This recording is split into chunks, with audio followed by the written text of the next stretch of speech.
तो तेलगाड़ में बड़ा भारी भूस्खलन हुआ जिसने हरसिल को अपनी चपेट में लिया और राष्ट्रीय राजमार्ग को भी अपनी चपेट में लिया। जो लोग दबे हुए हैं, जो 60-70 लोगों की लिस्ट सरकार ने जारी की है, ऐसा नहीं लगता है कि सरकार, प्रशासन, एनडीआरएफ, एसडीआरएफ कोई उन लोगों को खोजने की जल्दी है। जो लोग दिल्ली से देखते हैं या जो सरकारी एक्सपर्ट हैं, उनको यही लगता है कि भाई पहाड़ काटने में समस्या क्या है। और हिमालय चूँकि एक नया पहाड़ है, एक बनता हुआ पहाड़ है, वो अभी पूरी तरह से बना नहीं, कच्चा पहाड़ है, तो वहाँ बहुत सारी जगह ऐसी हैं जो एक तरह से मोरेन है। केदारनाथ आपदा में कितने लोग मारे गए ये संख्या कभी निर्धारित नहीं होगी, कभी घोषित नहीं की जाएगी। नमस्कार, मैं दीपक सिंह सोरोची। आप देख रहे हैं न्यूज़ मुनी। आज हमारे साथ बातचीत करने के लिए दो सुपर हीरो हैं उत्तराखंड के। सुपर हीरो क्यों कह रहा हूँ, आपको याद होगा एक ज़माना था जब कॉमिक्स में जैसे लोकल हीरो होते थे, जैसे नागराज, ध्रुव, डोगा। तो उसी तरह से ये दो लोग हैं हमारे साथ हैं, इंद्रेश मैखुरी जी और CPI-ML के नेता हैं। दूसरे हैं त्रिलोचन भट्ट जी, जो कि पत्रकार रह चुके हैं, और पत्रकार हमेशा होते हैं, वो पूर्व नहीं होते हैं, साथ ही एक्टिविस्ट भी हैं। तो हम इनसे बात करेंगे जो यहाँ के मुद्दे हैं, जैसे विकास बनाम आपदा, भू कानून और वन अतिक्रमण को लेकर। बहुत शुक्रिया सर जुड़ने के लिए। शुरुआत आप ही से करूँगा क्योंकि धराली वाला जो है वीडियो इन दिनों काफ़ी वायरल हो रहा था, और जिस तरह से देखा गया कि एकदम से पानी का फ्लो आता है और देखते देखते कुछ लोग वीडियो बनाते रहे और लोग जो है पानी में समा गए। आप चूँकि वहाँ गए थे और आपने जो किस्सा बताया था बड़ा इंटरेस्टिंग था कि वहाँ तक जाने का रास्ता पुलिस ने कहा था कि आप जा नहीं सकते, सरकार की तरफ से कहा गया था कि सड़क खोल दिया गया। क्या हुआ था, कैसे पहुँचे थे और क्या देखा वहाँ पर? देखिए, ऐसा हुआ कि हम लोग 20 अगस्त को यहाँ से चले और उत्तरकाशी पहुँचे।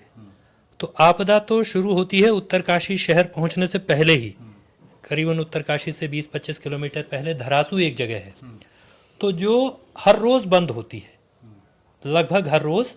क्योंकि जब से ये सड़क चौड़ा करने का प्रोग्राम चला, जिसको शुरू में प्रधानमंत्री जी ने ऑल वेदर रोड कहा, जिसको अब 4 धाम परियोजना कहा जा रहा है, तो जब से बेतरतीब सड़कों का कटान हुआ, तो पहले उत्तराखंड में 1-2 जगह थी जो जहाँ पर बरसात में भूस्खलन होता था सड़क पे।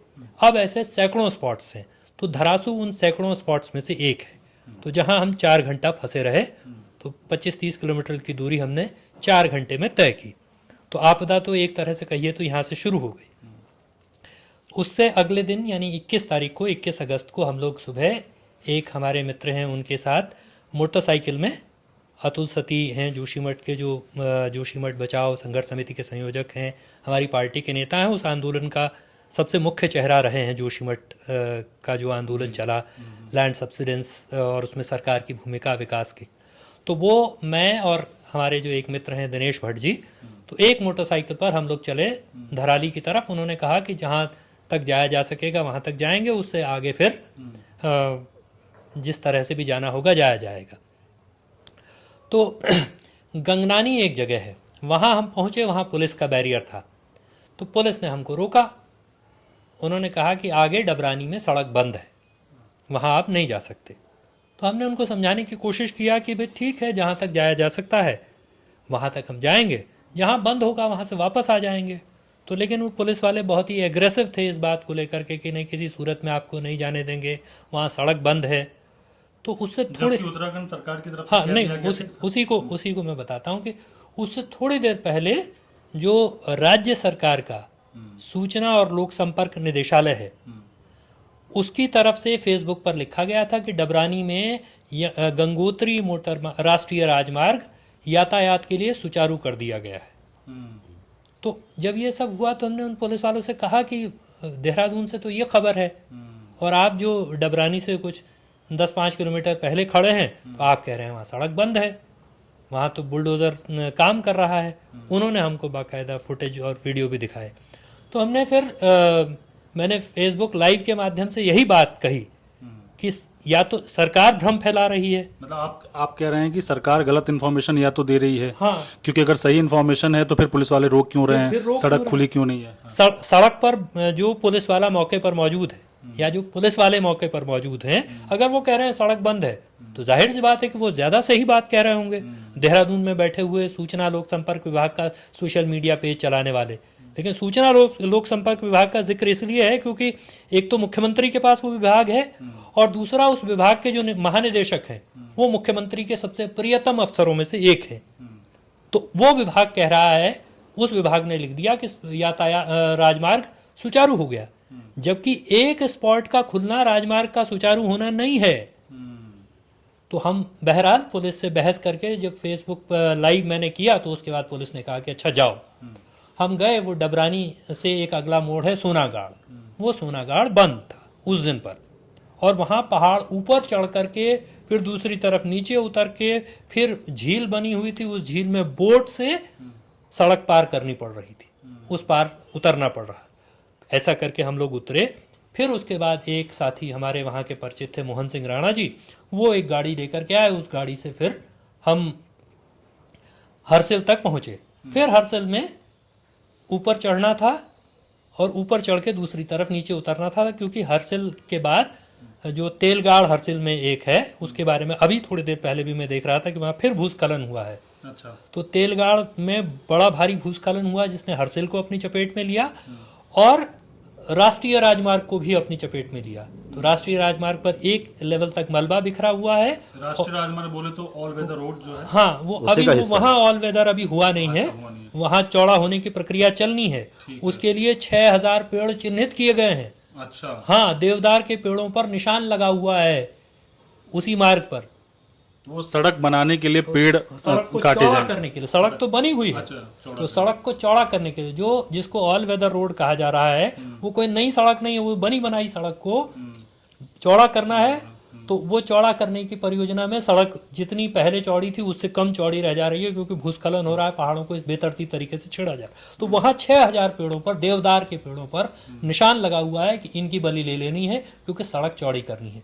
तो उस जगह पर नदी का पानी जो है वो झील की शक्ल में राष्ट्रीय राजमार्ग के ऊपर आया हुआ है।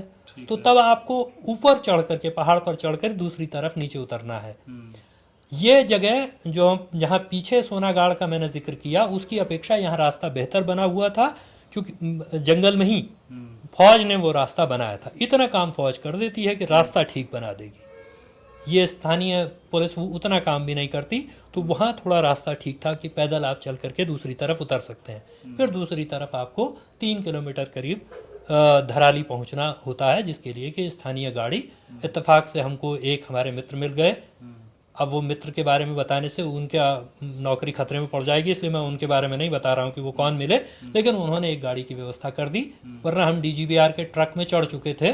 तो वो हमको मिले तो उन्होंने कहा आप नीचे उतरो। हम वो ट्रक में कहाँ ले जाते हैं आप? वो ट्रक से धराली जाता। अच्छा, वो 2-3 किलोमीटर का जो डिस्टेंस है, अच्छा। वहाँ पर से हरसिल से और धराली तक जो 3 किलोमीटर का डिस्टेंस है, तो उतना डिस्टेंस उस ट्रक में कवर। टाइम लगा वहाँ से जाने में आपको, धराली से हरसिल से धराली जाने में? हरसिल से 3 किलोमीटर है। हरसिल से धराली जाने में तो कम ही समय लगा, चूंकि एक गाड़ी हमको मिल गई थी। अच्छा। अदरवाइज हमको पूरा दिन 80 किलोमीटर कवर करने में लगभग पूरा दिन लगा। हम शाम को सुबह 10-11 बजे चले और शाम को तकरीबन 4:30-5 बजे हम धराली पहुंच पाए। और ये महज 80 किलोमीटर ये डिस्टेंस है। तो 80 किलोमीटर का डिस्टेंस पहाड़ में थोड़ा ज़्यादा होता है मैदान की अपेक्षा, लेकिन फिर भी। तो इस तरह से हम तकरीबन शाम होने के समय धराली पहुँचे। धराली में मुश्किल से 2 होटल बचे हुए हैं, वो प्रशासन ने एक्वायर किए हुए हैं। तो जो भी आदमी बाहर से आ रहा है उसकी व्यवस्था, बाहर से आ रहा है मतलब जो टूरिस्ट हैं या फिर जो वहाँ के लोकल हैं और जो टेम्पररी अरेंजमेंट ढूंढ रहे हैं वैसे लोग? नहीं, बाहर से टूरिस्ट तो जा ही नहीं सकता। ये एक तरह की आपदा ये और है। इस आपदा पर सबसे कम बात हो रही है, क्योंकि धराली आपदा प्रभावित है, ये बात सही है। लेकिन चूंकि गंगोत्री पूरा जो रूट है वो भी धराली के प्रभावित होने, हरसिल के प्रभावित होने से आपदा की चपेट में है, क्योंकि उनका एक व्यवसाय यात्रा भी है, एक प्रमुख व्यवसाय टूरिज्म भी है। तो वो टूरिज्म का पूरा प्रभावित है। और कायदे से जब कोई पैकेज बनना चाहिए तो वो सिर्फ धराली वालों को तो प्रभावित की श्रेणी में गिना ही जाना चाहिए। वहाँ किस किस को गिना जाना चाहिए एक अलग तरह की बात है, लेकिन उत्तरकाशी के पूरे उस 100 किलोमीटर के रूट को, right from Uttarkashi to Gangotri, वो सब एक तरह से धराली की आपदा से प्रभावित हैं। तो सारे होटल्स, रेस्टोरेंट्स, होम स्टेज, और उसमें सिर्फ मालिकों की बात नहीं है, वहाँ जो वर्कर काम करता है वो भी, तो वो सारे के सारे प्रभावित हैं।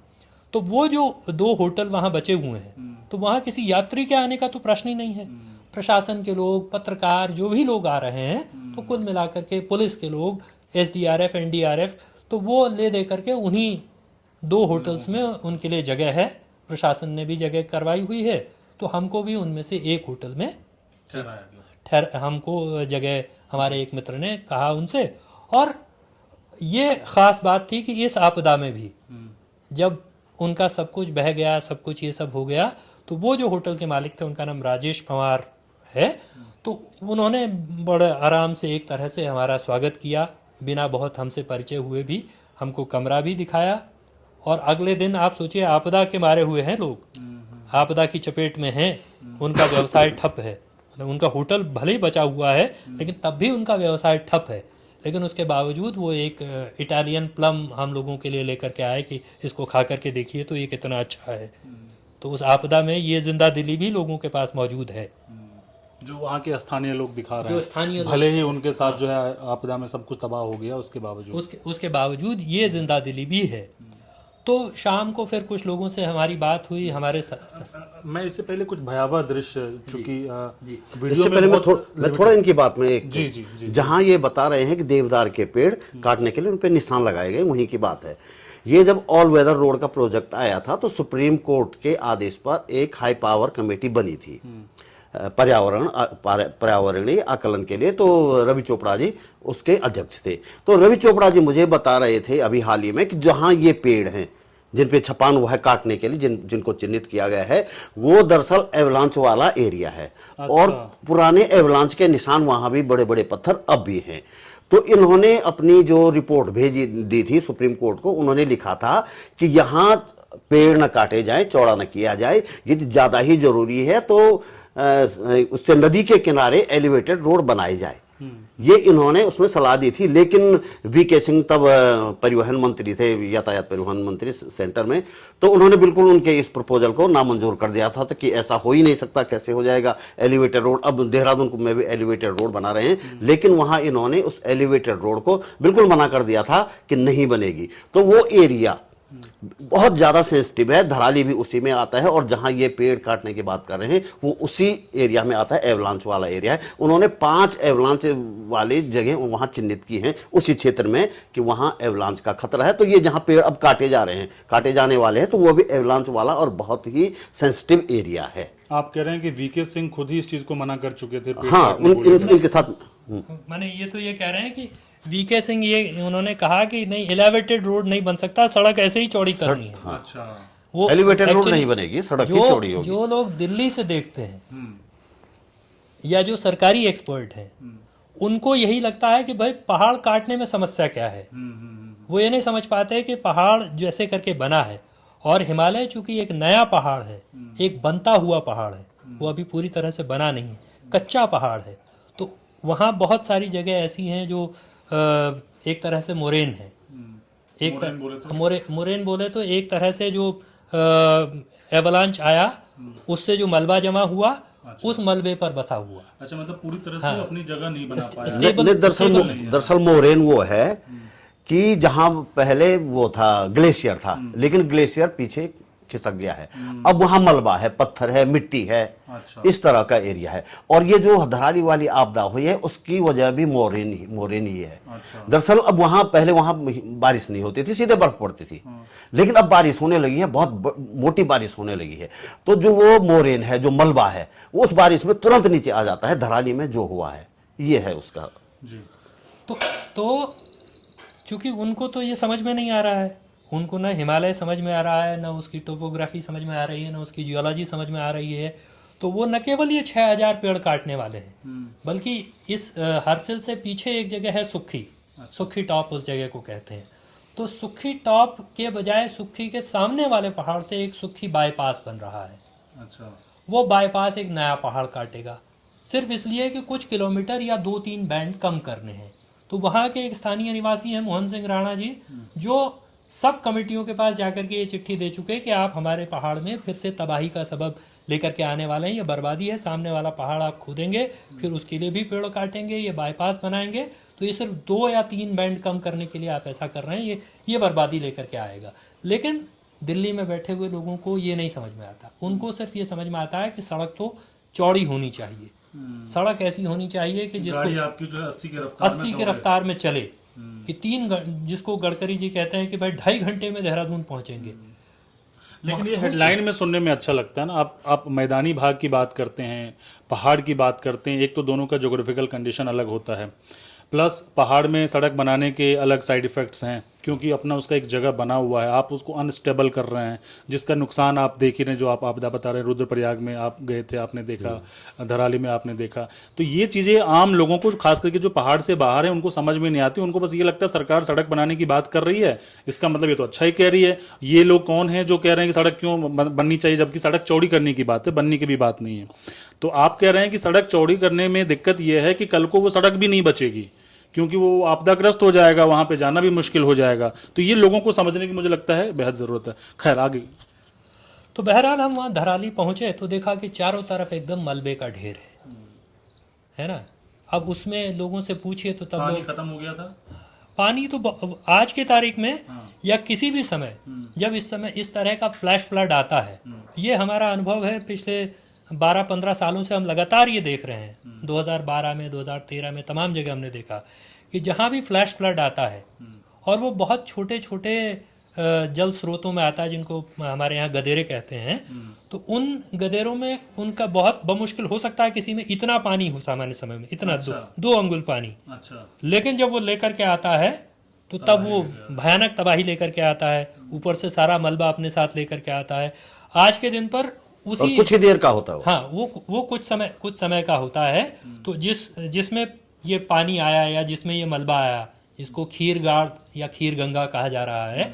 तो उस खीर गाड़ में बहुत सारी जगह ऐसी है आज की तारीख में, या जिस दिन हम गए उस दिन, कि आप आराम से पैदल चल करके पार कर सकते हैं। अच्छा। आज के दिन मतलब देख के लगता ही नहीं कि यहाँ पे इतना कुछ हुआ था, अभी इतने सारे लोग मारे यही गए। पानी इतना लेकर के आया होगा, जब चारों तरफ आप देखते हैं कि सिर्फ मलबा ही मलबा है, बाकी कुछ है नहीं। वहाँ लोगों के सेब के बगीचे वहाँ पर भी थे, और उन बगीचों के बीच में होटल, रिजॉर्ट, होम स्टेज, बहुत सारी चीजें थी। तो वो सब मलबे में दफन है, तो वो दिखाई देता है। लेकिन इसके साथ साथ जो बात दिखती है, तो इसमें 2 चीजें बहुत स्पेसिफिक है। एक तो जो लोग दबे हुए हैं, जो 60-70 लोगों की लिस्ट सरकार ने जारी की है, तो उनको खोजने की, धराली का है, धराली दोनों की है। धराली का तो धराली में तो जिन लोगों की लिस्ट सरकार ने जारी की है, तो ऐसा नहीं लगता है कि सरकार, प्रशासन, NDRF, SDRF कोई उन लोगों को खोजने की जल्दी में हो। हम लोगों ने सुबह सुबह उठ करके, अगली सुबह वहाँ उठ करके, ये क्या इशारा है? मतलब मैं थोड़ा और क्लियर करना चाहूँगा दिल्ली की जनता के लिए, खोजने की जल्दी में नहीं है, क्यों? यही हमारी समझ में भी नहीं आया कि भाई लोग दबे हुए हैं। और अगली सुबह जब हम उठे तो हमने देखा कि उस मलबे के ढेर में एक जगह NDRF के लोग हैं, जो कुछ थोड़ा खुदाई करके कुछ गोल आकार बना रहे हैं। तो काफ़ी देर हम उनको देखते रहे, तो हम उनके पास गए, हमने उनसे पूछा कि आप क्या कर रहे हैं? बोले हम ये अभी निशान लगा रहे हैं, और तब यहाँ देखेंगे कि भाई यहाँ लोगों के होने की संभावना है, तो JCB आएगा तो खोदेगा। ये किस दिन की बात है? ये 22 तारीख की बात है, 22 अगस्त। घटना कब हो गई? 5 अगस्त को। तो यानी 15 दिन के बाद, 16 दिन के बाद, 17 दिन के बाद आप अभी सिर्फ निशान लगा रहे हैं, फिर कोई JCB आएगा। तो ऐसा लग रहा है कि मोहनजोदाड़ो की खुदाई चल रही है, बहुत धीमी गति से, एकदम बहुत ही। आम लोगों की राय है कि भाई वो तो 40-50 फीट नीचे लोग दबे हुए हैं। तो सरकारों की रुचि ये खोजने में नहीं है। और ये सिर्फ यहाँ नहीं है, ये जो सवाल आप पूछ रहे हैं, ये सिर्फ यहाँ नहीं हो रहा है। धराली इकलौती जगह नहीं जहाँ ऐसा हो। ऐसा 2013 की आपदा में केदारनाथ में भी हुआ। उस समय के मुख्यमंत्री, जो उस समय कांग्रेस में होते थे, आजकल भाजपा में हैं, उन्होंने ऐलान किया कि केदारनाथ आपदा में कितने लोग मारे गए ये संख्या कभी निर्धारित नहीं होगी, कभी घोषित नहीं की जाएगी, ये उन्होंने ऐलान कर दिया है ना।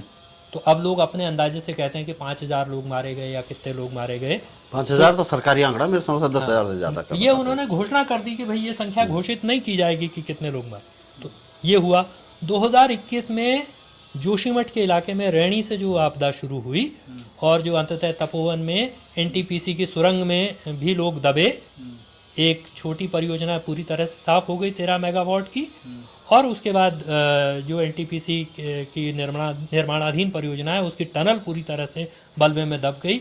वहाँ 203 लोग उस सुरंग के भीतर दबे, लेकिन वो भी नहीं खोजे गए उस तरह से। फिर सालों तक किसी का कोई अंग निकलता था, फिर कोई अंग निकलता था। पिछले 3-4 साल से 200 लोग नहीं खोजे गए। यहाँ 80 से कम लोगों की संख्या है, लेकिन उनको खोजने की जल्दी नहीं है। तो इसमें शायद ये काम करता होगा कि भाई जैसे लोगों की बॉडी निकलेगी उनको खोजा जाएगा, तो शायद है कि फिर ये मामला ज़्यादा सेंसिटिव होगा, सवाल ज़्यादा पूछे जाएंगे। लोग नहीं खोजे जा रहे हैं तो एक समय आकर के लोग धीरे धीरे इस बात को भूल जाएंगे। मतलब आप कुल मिला के कह रहे हैं कि सरकार जानबूझकर मामले को ठंडा कर रही है ताकि लोगों के अंदर वो आक्रोश ना रहे और ये मुद्दा ना बने सरकार के खिलाफ। जाहिर सी बात है। और इसमें यह भी एक पहलू है, चूंकि स्थानीय मरने वाले लोगों की संख्या केवल 7 है, 7 या 8 है। उसमें से एक बॉडी मिली है, बाकी नहीं मिली है। बाकी ज़्यादातर लोग बाहर के लोग हैं। उसमें नेपाली मजदूर बड़ी तादाद में हैं, उसमें बिहारी मजदूर बड़ी तादाद में हैं, है ना। ये वही जो बिहार में छठ मैया की कसम दे रहे हैं मोदी जी जी। और वही बिहार के मजदूर वहाँ आकर फंसे हुए हैं, लेकिन उनकी सरकार जो धामी जी मुख्यमंत्री हैं यहाँ के, वो मजदूर जो अंदर दबे हुए हैं उनको निकालने के बिल्कुल जल्दबाजी में नहीं है, वो आराम से काम कर रहे हैं। उनको निकालने की कोई लगता है कि कोई ज़रूरत उनको महसूस नहीं हो रही है। और उसके अलावा उनका क्या होगा इसको लेकर के किसी को जल्दी नहीं है। तो मैं आपको बताऊं कि उसमें पश्चिमी चंपारण के बहुत सारे लोग हैं, 10-12 लोग पश्चिमी चंपारण के हैं जो सरकारी लिस्ट में आइडेंटिफाई हुए हैं। अच्छा। और सिकटा में हमारे विधायक हैं वीरेंद्र कुमार गुप्ता, कॉमरेड वीरेंद्र गुप्ता। तो वीरेंद्र गुप्ता जी ने, जो विधायक हैं सिकटा से, पश्चिमी चंपारण के इलाके से, उन्होंने बिहार के मुख्यमंत्री को पत्र भेजा कि ये इतने लोग हमारे इलाके के फंसे हैं, इनके लिए इनके परिजनों को मुआवजा या उसका इंतजाम किया जाना चाहिए। उन्होंने उत्तराखंड के मुख्यमंत्री को पत्र भेजा। और आज के दिन पर जो मेरी जानकारी है, मेरे पास उन पत्रों की प्रतियां हैं, लेकिन जो मेरी जानकारी है कि किसी मुख्यमंत्री ने उन पत्रों का जवाब देने की जहमत नहीं उठाई, दोनों ने। तो ये एक ना ही नीतीश कुमार ने ना ही यहाँ के मुख्यमंत्री ने उन पत्रों का जवाब देने की जहमत उठाई। ये इसमें एक बात और जो मुझे लगता है कि रेखांकित की जानी चाहिए कि वो धराली हो, वो थराली हो, वो रुद्रप्रयाग के इलाके में जो आपदा आई वो हो, ये पहली बार है कि किसी राहत और पुनर्वास के पैकेज की घोषणा नहीं हो रही। शुरू में अब सरकार को लगने लगा है कि राहत पुनर्वास जैसे मुद्दे आउटडेटेड हो गए हैं, लोगों को इनसे फर्क नहीं पड़ता, बाकी चीजें हमारे पास बहुत मुद्दे हैं। नहीं, शुरू में क्या हुआ कि जो एक तात्कालिक राहत राशि दी जाती है 5,000 रुपया, तो वहां 5,000 रुपया देने की कोशिश की, लोगों ने विरोध किया।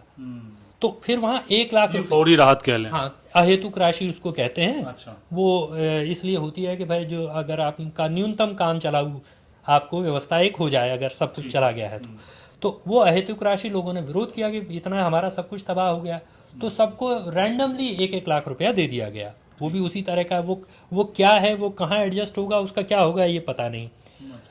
सरकार ने वहाँ के लिए, धराली के लिए, एक 3 सदस्य कमेटी बनाई। एक तो जुमला उछाला कि जोशीमठ की तर्ज पर होगा। अच्छा। अब ये जोशीमठ की तर्ज पर कैसे होगा? जोशीमठ में तो जमीन नीचे को धंस रही है ना, और धराली में जमीन धंस करके लोगों का सब कुछ तबाह कर चुकी।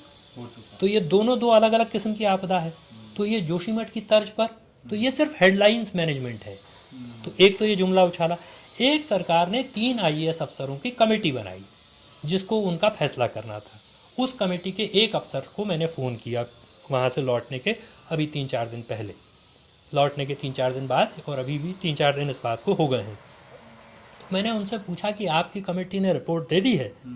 उन्होंने कहा हाँ, हमने एक बार चीफ सेक्रेटरी के सामने प्रेजेंटेशन दिया है और उन्होंने कुछ बातें बताई, तो फिर और वो कुछ करेंगे। तो हमने बहुत बढ़िया रिपोर्ट बनाई है, हम बहुत अच्छा बना रहे हैं, बहुत अच्छा करेंगे। अब ये राज्य में जो सत्ताधारी पार्टी है उसके प्रदेश अध्यक्ष थराली में जाकर के कहते हैं कि सबसे बढ़िया मुआवजा देंगे। अब सबसे बढ़िया की क्या परिभाषा है ना? सबसे अच्छा करेंगे, ये आईएएसओं की भी भाषा यही है कि सबसे बढ़िया करेंगे, सबसे अच्छा बना रहे हैं। तो ये सरकार, ये पहली बार हो रहा है ऐसा कि राहत का, पुनर्वास का, मृतकों का, घायलों के लिए किसी तरह के मुआवजे का अनाउंसमेंट हो ही नहीं रहा है और न इस पर कोई चर्चा हो। अभी इसमें अगर 2 लाइन में अपडेट बताना चाहें, चूँकि आप कनेक्टेड हैं वहाँ से, लगातार अपडेट ले रहे हैं, अभी वहाँ का स्टेटस क्या है? स्टेटस तो वही है, चारों तरफ मलबा पसरा है, लोग रोज उस मलबे को देख रहे हैं। उनकी चिंता ये है कि चूंकि वहाँ सेब का उनका व्यापार व्यवसाय बड़ा है, प्रमुख व्यापार उनका सेब है, तो उनकी चिंता है कि सेब का क्या होगा, उनका सेब का, क्योंकि लोग जो भी वहाँ हमको मिले उनका कहना था कि फुटकर में ही हम 1 करोड़ रुपए तक का सेब यहाँ लोग बाजार में बेच देते थे, मतलब समग्रता में, टोटलिटी में। तो वो सेब कैसे, उसका ट्रांसशिपमेंट होगा, उसका कैसे ट्रांसपोर्टेशन वहाँ से होगा, वो सेब वहीं बर्बाद नहीं हो जाएगा। तो एक पुलिस के अफसर ने हमसे उस दिन कहा कि अगर 15 सितंबर तक भी सड़क बन जाए, सरकार तो रोज़ प्रचार कर रही है कि सड़क यहाँ तक खुली, सड़क वहाँ तक चली गई, यहाँ तक हो गया, और सड़क यहाँ तक खुली, फिर बारिश हुई, अगले दिन वो गायब हो गई।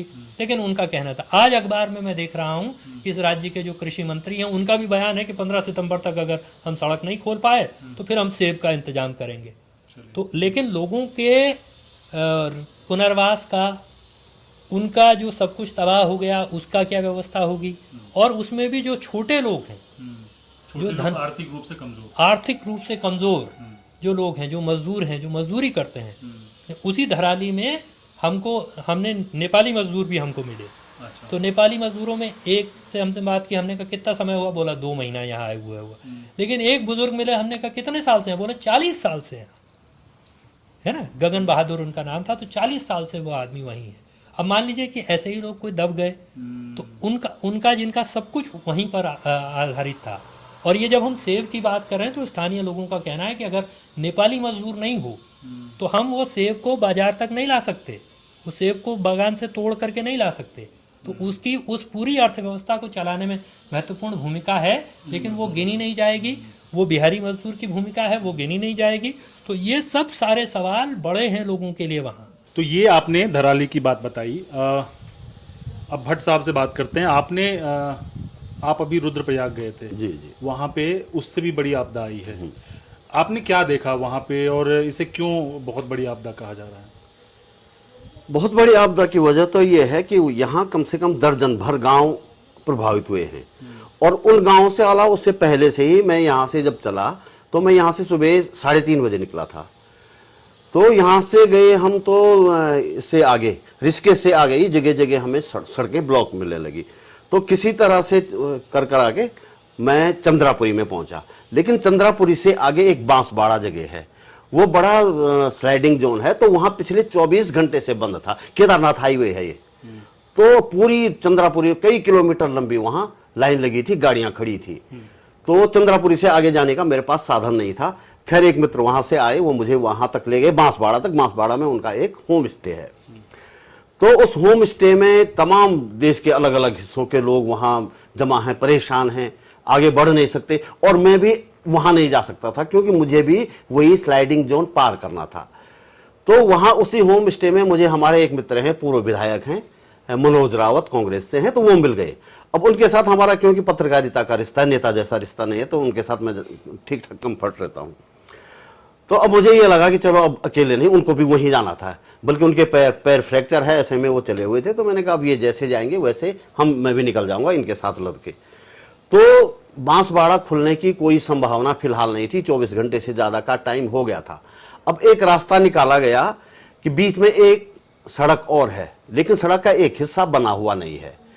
तो वहां से हम वापस अगस्त्यमुनि की तरफ आए। वहां से हमने मंदाकिनी पार करके फिर कुछ दूर तक उसी गाड़ी से हम गए। एक हाट गांव बीच में आता है, और उस हाट गांव के एक तरफ ये रोड जाती है और दूसरी तरफ दूसरी रोड आती है। बीच में हाट गांव में कोई सड़क नहीं है।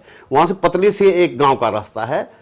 तो उसी में जो है कुछ बाइक वगैरह वाले जा रहे थे, तो मनोज रावत तो उससे चले गए। हमने करीब करीब जो है 500 मीटर रास्ता होगा वो तय किया। वहां से हम फिर एक गाड़ी आई उनकी, तो हम उस गाड़ी से आगे बढ़े। लेकिन वो सड़क बहुत ही खराब थी। कहीं पानी, कहीं कीचड़, कहीं पत्थर, तो उसी में चलते चलते हम किसी तरह पहुंचे वहां। अब पैदल चल रहे थे ना, अब हम गाड़ी में थे। अच्छा। अब हम गाड़ी में थे। हाट गांव का केवल एक हिस्सा था 500 मीटर का, जो हमें पैदल चलना पड़ा क्योंकि वहां सड़क है ही नहीं। और वहां बल्कि एक पुल पिछले 3 साल से हाट और केदारनाथ हाईवे उसके बीच बनना है, वो आधा बना हुआ है और आधे के बाद वो 3 साल से छूटा हुआ है। यदि वो पुल बन जाता तो ये रास्ता काफी सरल हो सकता था, लेकिन वो पुल पता नहीं क्यों नहीं है, अब वही ऐसा ही पड़ा है, नहीं बन रहा है, वो आगे कोई काम उसमें हो नहीं रहा है। तो हम खैर वहां पहुंचे तो सबसे पहले हम डूंगर गांव में पहुंचे। तो वहां छोटे छोटे गधेरे हैं, जिनको हम गधेरे बोल रहे हैं। तो छोटा सा गधेरा, लेकिन वो इतना प्रचंड था कि उस जो सड़क है, ये रोड, अब हम उस रोड पे पहुंचे हैं मयाली से, गुप्तकाशी से लेकर मयाली तक। ये वही सड़क है जो केदारनाथ आपदा में लाइफलाइन बनी थी, उसी से सारा ट्रैफिक निकाला गया था। गुप्तकाशी से लेके मेरे गांव का क्षेत्र वही है, बुस्केदार से मयाली, घनसाली और वहां से टिहरी होते नरेंद्र नगर आया था तब ट्रैफिक, ये वाली रोड है। तो उस रोड का करीब 200 मीटर हिस्सा तो डूंगर गांव में बिल्कुल वॉश आउट था। और मकान तो खैर वहां नहीं टूटे थे, लेकिन कुछ गौशालाएं टूटी थी और कुछ इस तरह का हुआ था। उसको हमने पार किया, पहले नीचे गए, फिर किसी तरह से पार करके फिर ऊपर चढ़ के फिर हम सड़क पे पहुंचे। आगे बड़ेत गांव आया। बड़ेत गांव में भी फिर एक गधेरा, वहां भी वही हालत बनी हुई थी। फिर पाटियों गांव आया। पाटियों गांव की स्थिति भी बहुत खराब। और उससे आगे जो मेन जगह है, छेना घाट जिसको बोल रहे हैं, जहां पे 9 लोग वहां मलबे में दब गए थे, तो वहां भी बॉडी जैसे धराली में बता रहे हैं, वहां भी कुछ नहीं किया गया, वो 9 लोग दबे हुए हैं। और खास बात यह है, कितने दिन हो गए? अब यहां लगा लो 28-29 की सुबह की बात है, 29 से आज जो है 5-6 दिन हो गए। 5-6 दिन वहां भी हो गए। मैं तीसरे दिन वहां था, तो वहां भी अभी तक वही स्थिति 9 है। लोग 9 लोग हैं। और 9 में भी वहां भी 4 उनमें से नेपाली मजदूर हैं और एक बिजनौर का है जो जेसीबी ऑपरेटर था, वो भी दबा। 5 हो गए। एक कोई वहां हल्द्वानी का लड़का था, किसी दुकान में, उस छेना घाट में सबसे बड़ी दुकान जो थी उसमें काम करता था, वो दबा हुआ है। और 3 लोग वहां लोकल हैं, एक गांव के हैं और एक वहां फार्मासिस्ट का, उसकी दवाई की दुकान थी। तो इस तरह से 9 लोग अभी भी वहां दबे हुए हैं। तो वो जो छेना घाट है वो पूरी तरह, उसका तो कोई नामो निशाना है नहीं है। हमारे उसका थोड़ा डिस्क्रिप्शन करिए कि वहाँ कितने लोग, क्या बाजार कैसा था, हाँ। और आज के दिन पर क्या है। हाँ। अच्छा, उस सड़क से हम पहले भी आते जाते थे। वो छेना इसलिए बोलते, छेना हमारे यहाँ सुरंग को बोलते हैं। अच्छा। तो वहाँ ये है कि ये आमतौर पे बंगाल और इन सब में छेना मिठाई होती है, हाँ, रसगुल्ला जिनको बोलते हैं। छेना मतलब सुरंग। हाँ। तो जबकि सुरंग है नहीं वहां, लेकिन सुरंग जैसा है वहां। वो इसलिए कि एक पहाड़ी इधर है, एक पहाड़ी इधर है, बीच में वो गधेरा आता है। अच्छा। तो इस पहाड़ी से हम जाएंगे तो 5 किलोमीटर अंदर जाएंगे, फिर वहां पुल है छेना घाट, फिर वो छेना घाट है, फिर वहां से 5 किलोमीटर बाहर आके दूसरी पहाड़ी से इस तरह से वो, और ऊपर उस गधेरे की तरफ देखेंगे तो बिल्कुल अंधेरा था वो, है ना, वो सुरंग जैसा अंधेरा, तो इसलिए वो उसको छेना हो गया। तो उस छेना घाट में पहले एक पुल था केवल, एक चाय की दुकान थी, बहुत पहले, जब वो बना भी नहीं था, जब ये सड़क भी नहीं बनी थी, तो एक चाय की दुकान होती थी। वहां ऊपर कई सारे गांव हैं, लगभग 5-6 गांव हैं।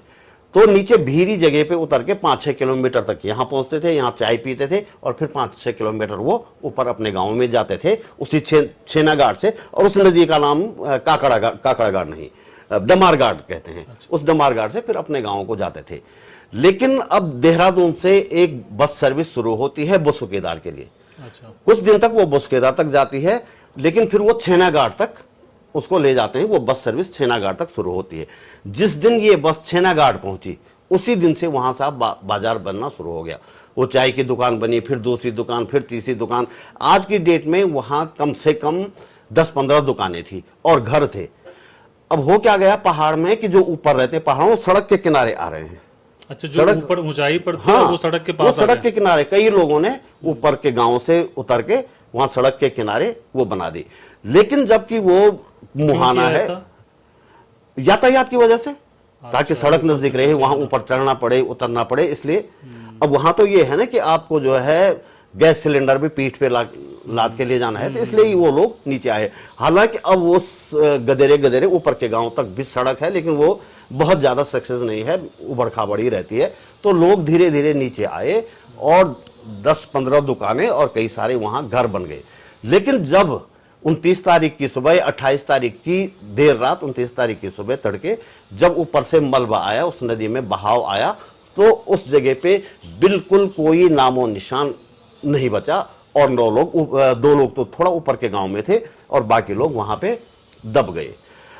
अब जो मैंने वहां देखा, खासकर राहत के मामले में मैं बोलना चाहूंगा, तो बाकी जगह तो जैसे धराली हुआ तो मुख्यमंत्री जी सीधे पहुंचे, दूसरे दिन तीसरे दिन पहुंच गए थे। थराली में भी पहुंचे, बाकी जगह भी पहुंचे, वहां नहीं गए। और राहत के नाम पे वहां तक पहुंचना संभव ही नहीं है। उन गांवों तक दर्जन भर गांव हैं। छेनागाड़ से ऊपर के जो गांव हैं, वहां एक उछोला गांव है, एक डांगी है, एक खोड़ है, भुनाल गांव है, बक्सीर है, ये गांव के नाम है वहां। तो वहां तक पहुंचना संभव ही नहीं है। अब इन्होंने एक हेलीकॉप्टर उड़ाया वहां, वो उछोला गांव में गया। उछोला गांव के ऊपर से उसने बता रहे हैं, कोई 32 बता रहा है, कोई 39 पैकेट गिराए, जबकि 300 परिवार उस गांव में है। और राशन के पैकेट है 32 या 39। और उस राशन के पैकेट में पता क्या है? राशन कम और पानी की बोतलें ज्यादा हैं। जबकि वहां पानी की तो कोई कमी नहीं है, वहां तो लगातार वो हैं धारे हैं जिन पे साफ पानी है। और आजकल बरसातों में तो छोया फूटना बोलते हैं कि कई जगहों पे पानी अपने आप निकलने लगता है, वो साफ पानी होता है, पीने का पानी। तो वहां पानी की बोतलें पहुंचाई जा रही हैं। और जो मजदूर जा रहा है वो तो एक पूरा बोझा लेके जाएगा, लेकिन उस बोझे में राशन कम है, पानी की बोतलें ज्यादा हैं। अब ये पानी की बोतलें का कॉन्सेप्ट, बोतलों का कॉन्सेप्ट, आप ह्यूमन रिसोर्स को भी बर्बादी कर हाँ, रहे हैं, और ना जो वहां पे लोग फंसे उनको भी कोई फायदा नहीं मिल रहा। मजदूरी बेकार जा रही है।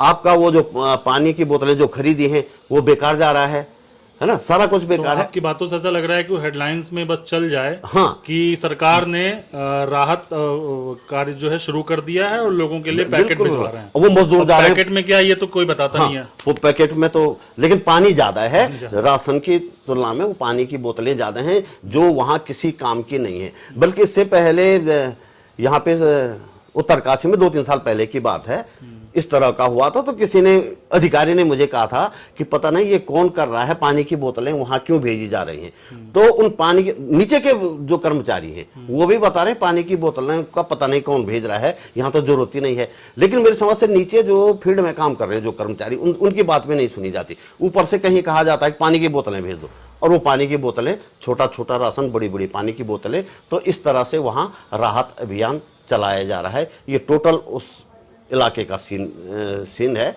तो कई गांव में, लगभग दर्जन भर गांव हैं, तो पहुंचना। कितने लोग प्रभावित होंगे मोटा मोटा लगा लो कि अब उछोला गांव की ही बात कर रहा हूं, जहां 300 परिवार बताए जा रहे हैं। पार्टियों एक बड़ा गांव, ये कट चुके हैं पूरी तरह से, पूरी तरह कटे हुए हैं, अभी वो फंसे हुए हैं। गुप्तकाशी से आप आओ तो गुप्तकाशी के बाद एक लोहाराघाट, वहां पे पुलिया टूटी हुई है। अब कह रहे थे बैली ब्रिज की बात कर रहे थे, अभी तक तो बना नहीं है।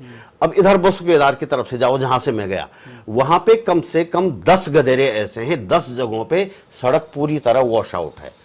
और एक जगह पे अभी वो बना पाए हैं जब मैं गया था, और वहीं अभी भी बता रहे हैं वहीं पे काम अटका हुआ है। उससे आगे जाने की कहीं कोई गुंजाइश ही नहीं है। जो राहत भिजवानी भी है वो तो मजदूरों से ही जाएगी, और मजदूर भी वहां प्रचुर मात्रा में, प्रचुर संख्या में मिल नहीं रहे हैं। तो इस तरह की वहां फिलहाल परिस्थितियां हैं जी।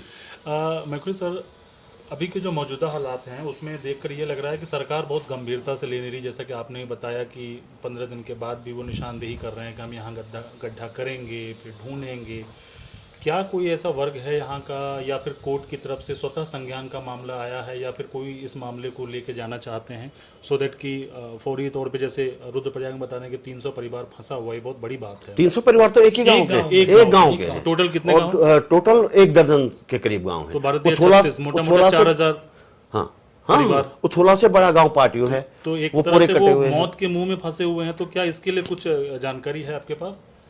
नहीं, देखिए, ये असल में जो ठोस परिस्थितियां हैं उनका आकलन करके नीति बनाने से ज़्यादा हेडलाइन मैनेजमेंट ज़्यादा है कि खबर थोड़ा ठीक रहनी चाहिए। खबरों में ये आ जाना चाहिए कि सरकार बड़ी मुस्तैद है, सरकार बड़ा काम कर रही है।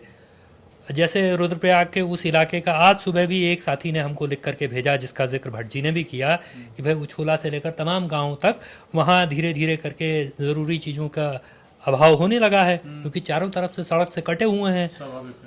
तो लेकिन ग्लोरिफिकेशन क्या है? ग्लोरिफिकेशन है कि साहब रुद्रप्रयाग में एक नौजवान सा डीएम बना है, एक मासूम से चेहरे वाला डीएम है, जो पहले दिन शुरुआती तौर पर केदारनाथ चला गया पैदल पैदल चलता हुआ नौजवान लड़का, चॉकलेटी चेहरा उसका है, तो उसका ग्लोरिफिकेशन के पीछे बाकी सब जमीन पर क्या हो रहा है। मतलब मासूम 4000 परिवार जो फंसा है, उस मासूम चेहरे की कोई बात नहीं कर रहा है। एक युवक खूबसूरत सा है, वो पहुंच गया, उसकी चर्चा है। वो चूंकि पहले पहुंच गया था, तो अब आज के दिन पर वो जरूरी जगह पहुंच पा रहा है कि नहीं पहुंच पा रहा है, इसका कोई मतलब नहीं। और व्यक्तिगत रूप से मुख्यमंत्री के पहुंचने का कोई बहुत अर्थ नहीं है।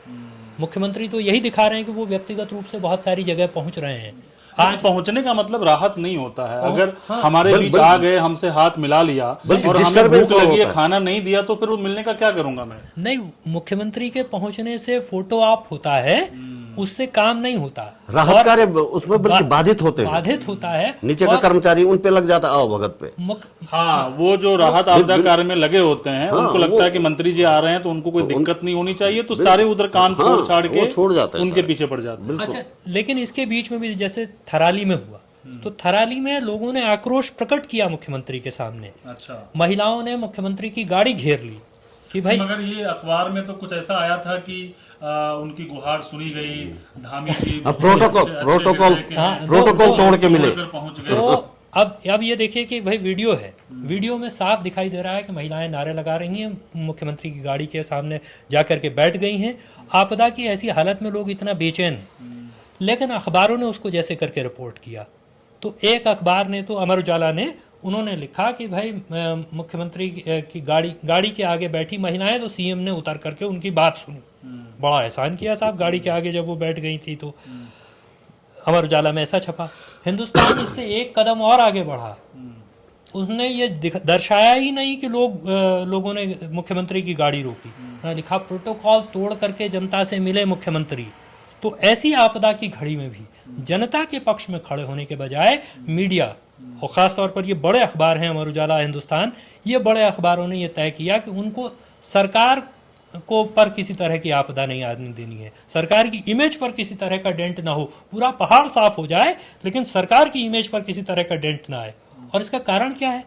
इसका कारण है कि सरकार का सबसे महत्वपूर्ण काम है, उसका काम आपदा प्रबंधन नहीं है, उसका काम मीडिया प्रबंधन है। इन्हीं दो अखबारों का जिनका मैं जिक्र कर रहा हूँ कि जिन्होंने आपदा के बीच में फंसे हुए लोगों की पीड़ा से ज़्यादा मुख्यमंत्री की इमेज की परवाह की। क्यों? सरकार बनने के 3 साल हुए और 3 साल पर विज्ञापन जारी हुआ, तो हिंदुस्तान को 1 पेज के विज्ञापन का 20 लाख रुपया और 2 पेज के विज्ञापन का 40 लाख रुपया मिला। हिंदुस्तान को, अमर उजाला को 1 पेज के विज्ञापन का 21 लाख रुपया और 2 पेज के विज्ञापन का 42 लाख रुपया मिला। तो जब सिर्फ एक ओकेजन पर ये मिल रहा है, तो साल भर कितना मिल रहा है, 3 सालों से कितना मिल रहा है?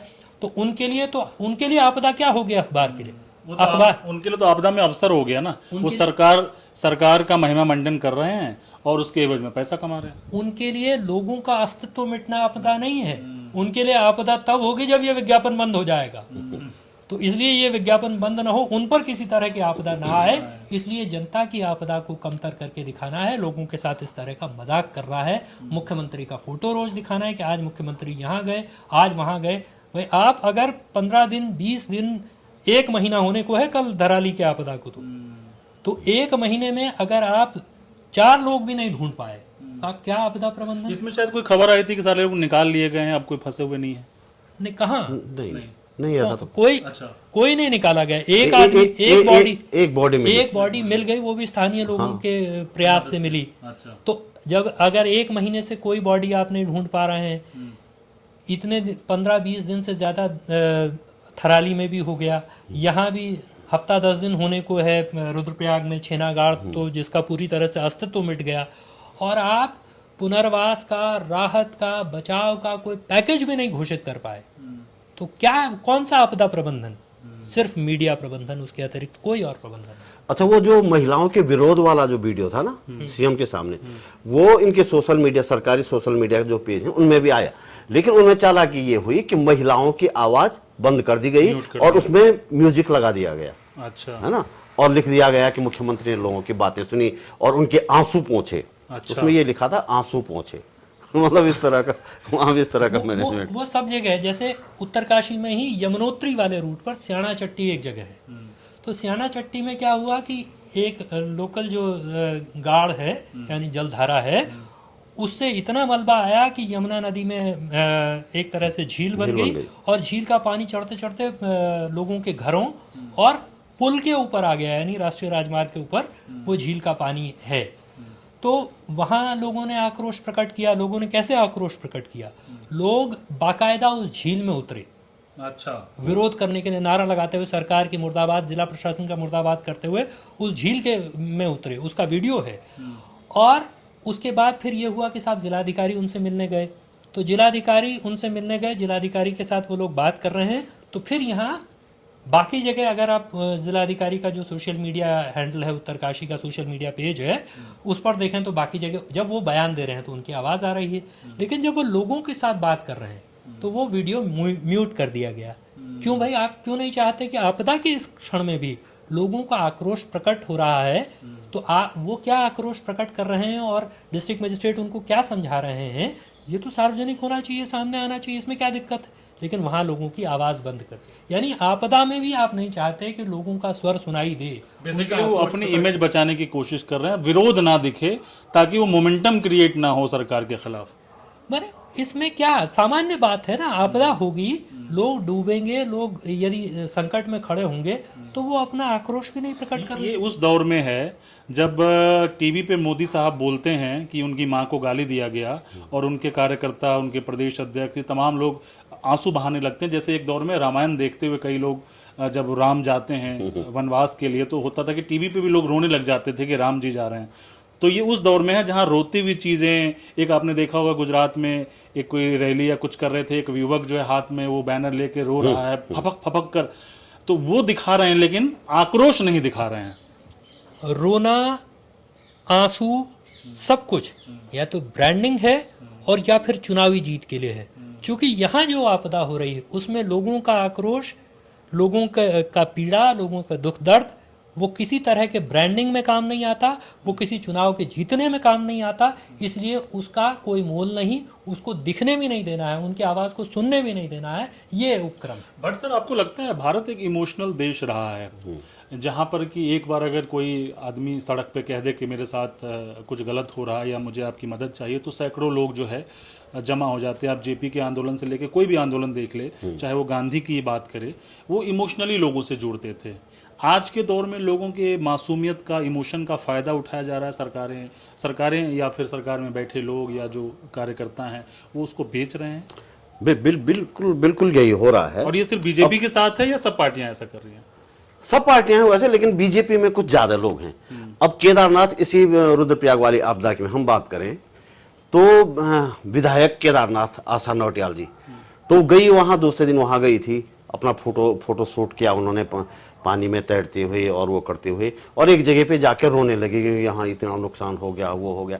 अरे विधायक का काम रोना थोड़ी है, तो रोना इसीलिए है कि लोग उनसे जुड़े और अंततः वो फायदा जो है ना वोट के रूप में कन्वर्ट होता है। मैं एक घटना बताता हूँ, वहाँ के हरियाणा में मैं काफी साल रहा, तो एक सांसद थे और फिर चुनाव लड़ रहे थे लोकसभा चुनाव में, तो उनका पैसा उनके पास था, तो हमारी भी ड्यूटी लगाई जाती थी अलग अलग अखबारों के एक एक आदमी की उनके साथ जाने की, है ना जी, बड़ी इंटरेस्टेड है।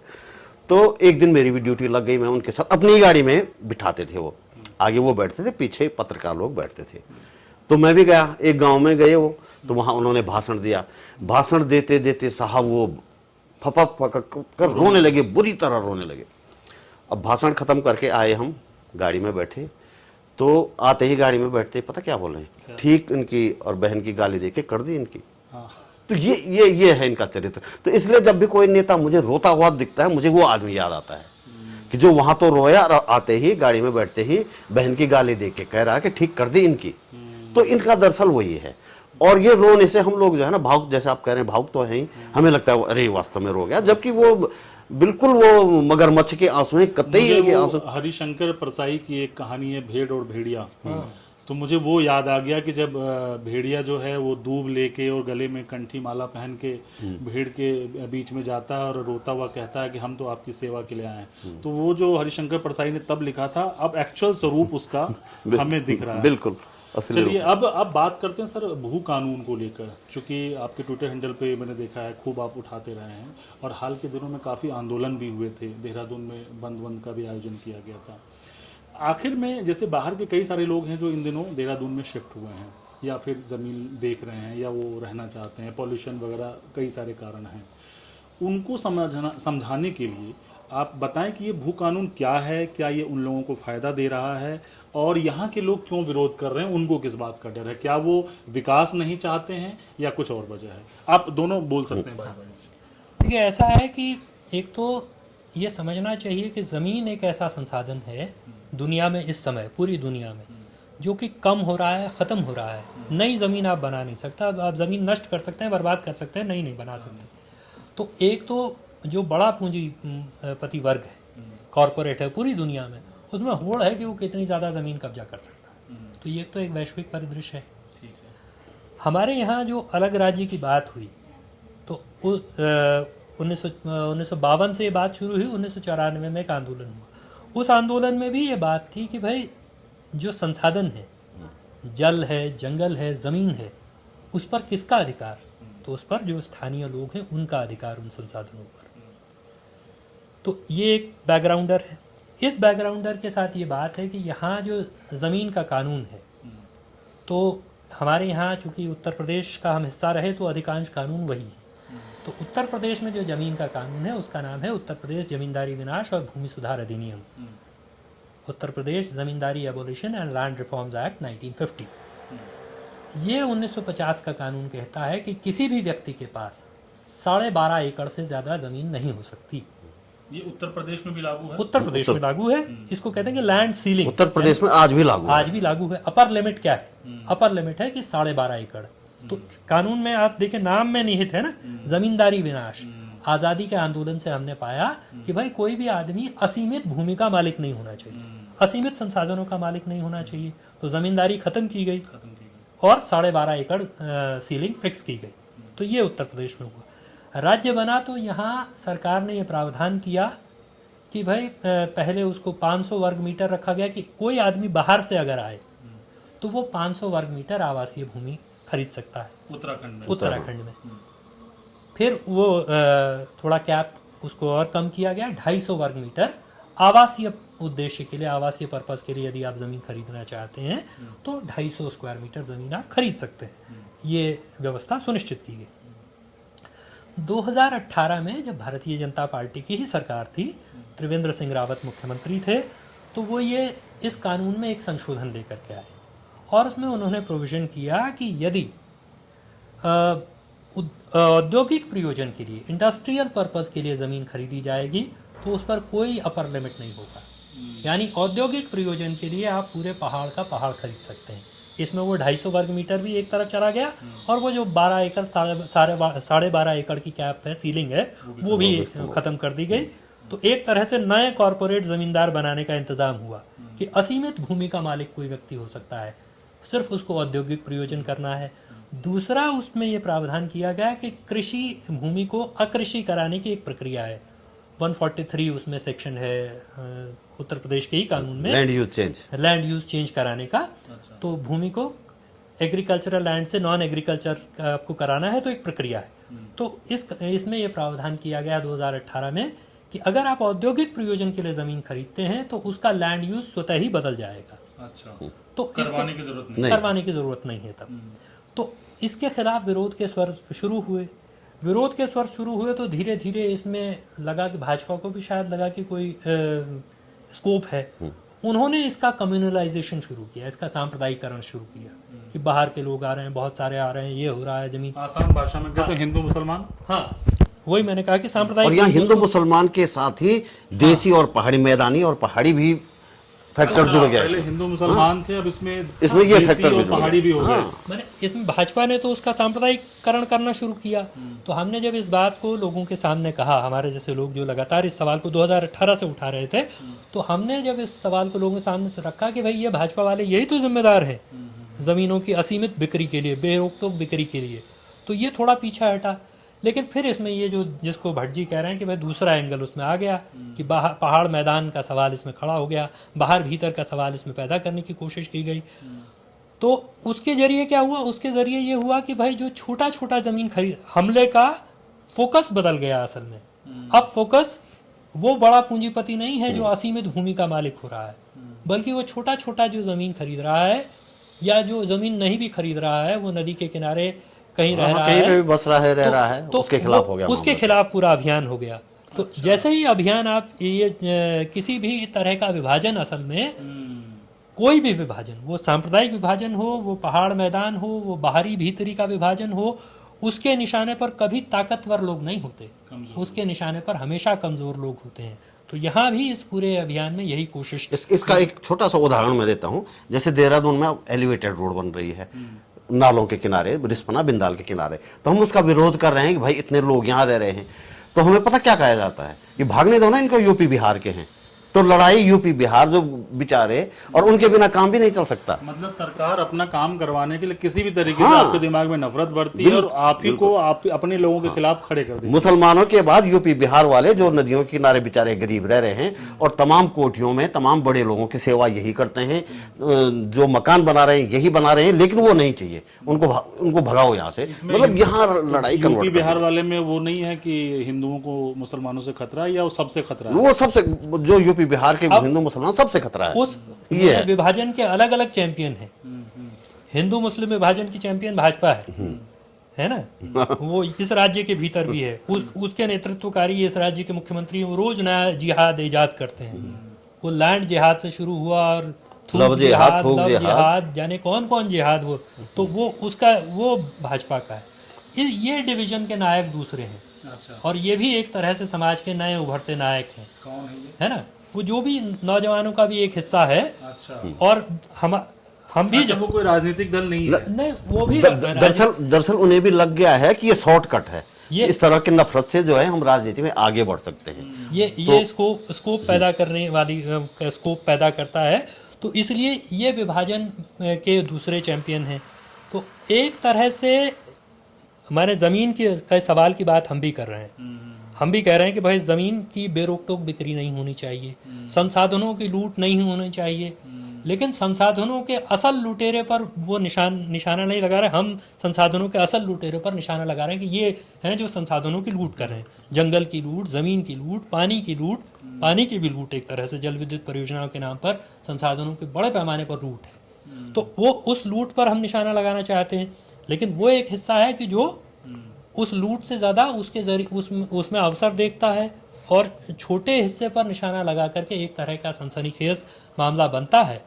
और समाज भी, चूँकि हमारे समाज की इस तरह की बुनावट है कि वो मसीहाओं के इंतज़ार में रहता है, तो समाज को भी सनसनी जो पैदा कर सके वही मसीहा नज़र आता है।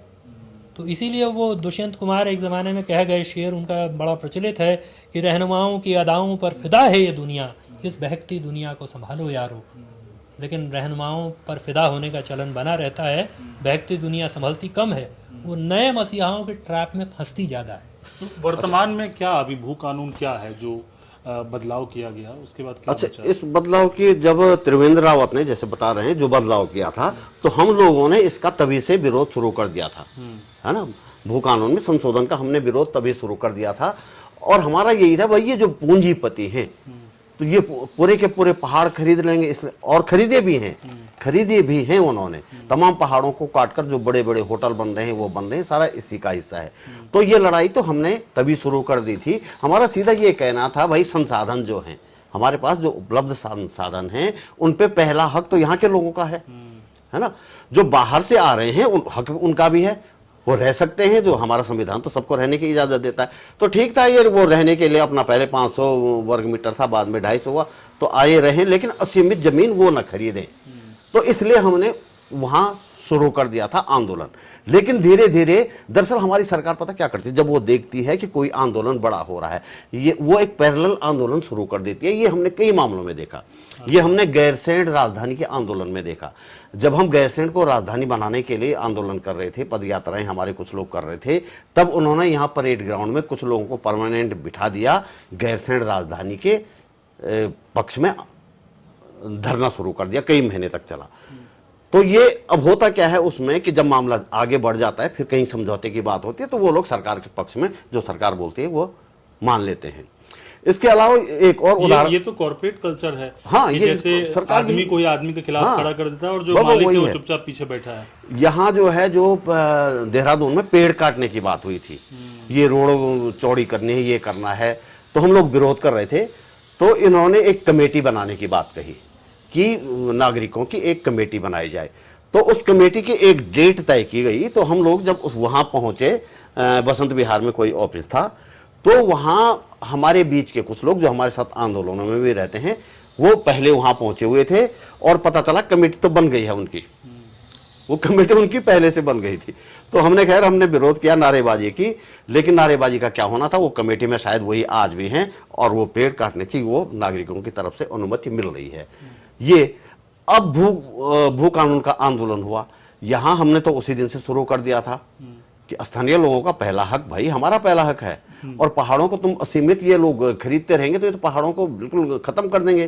तो इस मुद्दे पर हमने आंदोलन शुरू किया था। यहां भी एक नया आंदोलन मैं तो समझता हूं कि सरकार ने ही शुरू किया है, और उन्होंने यहाँ इस गरीब तबके पे कि नहीं वो बिहार का और वहां का और यहाँ का आ गया या यहाँ बस गया, तो वो जो हैं ये चाहते हैं, अब ये कह रहे हैं कि इनको ना इनको रहना ही नहीं है यहाँ, ये तो उत्तराखंड है, ये तो हमारा है, हम तो देवभूमि हैं, हम तो देवतुल्य हैं, बाकी तो कीड़े मकोड़े हैं। मतलब यहाँ पहुंच गया। और मुझे लगता है कहीं ना कहीं इस आंदोलन में भी, ये भू कानून आंदोलन जो ये नए सिरे से चला है, हमारे आंदोलन को पीछे धकेल के जो नया आंदोलन चला है, इसमें फैक्ट यही है कि सरकार ने इनको खड़ा किया है। जिस दिन कहीं बीच की बात होगी, समझौते की बात होगी, तो ये सरकार जो कहेगी वो मानेंगे।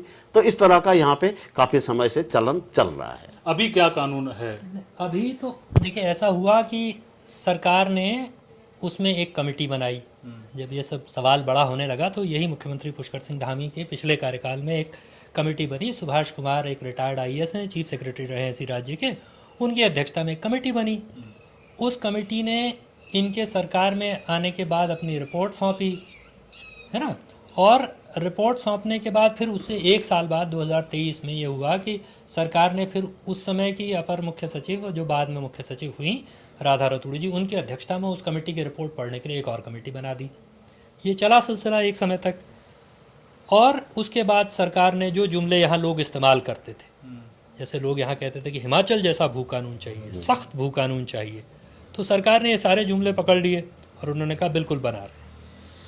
फिर जो फाइनली उसमें हुआ तो वो एक संशोधन अधिनियम वो लेकर के आए। वो नए सिरे से कोई कानून नहीं बना, वरना जितना साल, 3 साल का वक्त, करीब 3-4 साल का वक्त सरकार ने उसमें लगाया, तो उसमें नए सिरे से उत्तराखंड का एक समग्र भूमि कानून बन सकता था। उस भूमि कानून को लेकर के उस कमेटी ने सुझाव मांगे पहले, हमने उस कमेटी के सामने सुझाव दिए। फिर सरकार ने एक प्रक्रिया और चलाई कि हर तहसील स्तर पर SDM के यहाँ मीटिंग्स हुई, वहाँ फिर सुझाव मांगे गए। तो हमने वहाँ भी कहा कि भाई आप तो उल्टी प्रक्रिया चला रहे हैं, एक बार राज्य स्तर पर सुझाव मांगने के बाद अब तहसील स्तर पर सुझाव मांग रहे हैं। बहरहाल वहाँ भी हमने लिख करके दिया कि क्या होना चाहिए, कैसा, हमारे जैसे तमाम लोगों ने। तो लेकिन सरकार ने ये जो पूरी एक्सरसाइज की, इस एक्सरसाइज के बाद जो किया वो 2 धाराओं में मामूली सा संशोधन। एक तो उन्होंने कहा कि साहब हरिद्वार और उधम सिंह नगर ज़िले के अलावा वो 2018 में जो प्रावधान किया गया वो बाकी जिलों में, 11 जिलों में लागू नहीं होगा। तो अब सवाल है कि क्या हरिद्वार और उधम सिंह नगर ज़िले की ज़मीन ऐसी है कि उसकी असीमित बिक्री हो जानी चाहिए, है ना। हरिद्वार उधम सिंह नगर की ज़मीन एक तरह से इस प्रदेश में सबसे ज़्यादा उपजाऊ और मैदानी है, उपजाऊ ज़मीन भी है, कृषि योग्य सबसे सर्वाधिक भूमि अगर कहीं है तो वहाँ है। तो एक तो असीमित बिक्री का कानून वो वहाँ से रिड्यूस, वहाँ से कम करके इन 2 जिलों तक ले आया गया। दूसरा, सरकार ने उसका केंद्रीकरण किया कि पहले जिलाधिकारी स्तर पर ही परमिशन मिलती थी उद्योग लगाने की, अब जो है सरकार के स्तर पर मिलेगी। अच्छा, है ना।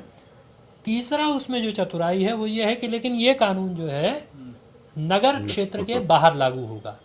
यानी नगर निकाय जहाँ भी हैं वहाँ तो आप असीमित भूमि की खरीद कर ही सकेंगे। अच्छा, तो हाँ ये भी एक रास्ता, एक बढ़िया रास्ता है ये। हाँ, ये सबसे बढ़िया रास्ता है। सबसे ज्यादा उसमें जो झोल है उस कानून में वो यही है कि नगर निकायों के भीतर ये लागू नहीं होता है। और लीज पर जमीन देने की छूट तो पूरे प्रदेश में सब जगह कहीं भी है। तो जाहिर सी बात है कि ताकतवर लोग फिर लीज पर जमीन खरीद लेंगे, ले लेंगे। तो कहने को वो लीज होगी और वो किसी के हाथ चली जाएगी। तो असल में ये इस तरह का एक संशोधन अधिनियम और उसके बाद फिर वही मीडिया मैनेजमेंट, पूरे देहरादून शहर में तमाम जगह मुख्यमंत्री के होर्डिंग लग गए कि सख्त भू कानून पारित कर दिया गया, जबकि वो महज एक संशोधन अधिनियम था। अभी ग्रामीण इलाकों में असीमित जमीन नहीं खरीदी जा सकती, ने लीज पर ली जा सकती है, लीज पर कहीं भी ली जा सकती है, लीज पर ली जा सकती की बात नहीं है। हाँ, और लीज पर लेने का प्रोविजन उसमें कर दिया गया। मतलब आपने शहर तो आपने खोल ही दिया, नगर निकाय वाला इलाका, बाकी गांव में आपने लीज के रास्ते से खोल दिया। ये इंतजाम किया गया, क्योंकि उत्तर प्रदेश के कानून में ये सीमित था कि लीज केवल वो जो लीज का प्रोविजन था वो उत्तर प्रदेश के कानून में था कि एजुकेशनल इंस्टीट्यूशंस को कृषि एनिमल हस्बेंड्री के कामों के लिए वो दिया जा सकता था लीज पर, एजुकेशनल इंस्टीट्यूशंस को, एग्रीकल्चरल एजुकेशनल इंस्टीट्यूशंस को। तो अब ये सबके में भी एग्रीकल्चर, हाँ, तो लेकिन अब इन्होंने उसको उस धारा में संशोधन करके बहुत बारीक है, अब ये इतना बारीक है कि आम लोगों की समझ में नहीं आएगा।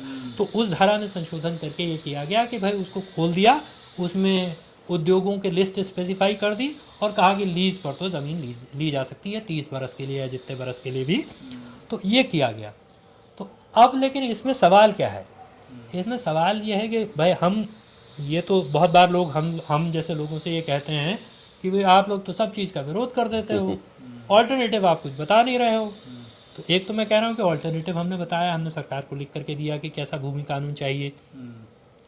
दूसरा, हमारे यहाँ आम तौर पर जो चर्चा होती है, तो हमारे यहाँ चर्चा होती है कि भाई हिमाचल जैसा कानून चाहिए। हमारे यहाँ लोग बहुत ज़ोर शोर से उत्तराखंड आंदोलन के समय से 1994 से हम सुनते आ रहे हैं कि हिमाचल प्रदेश जैसा कानून।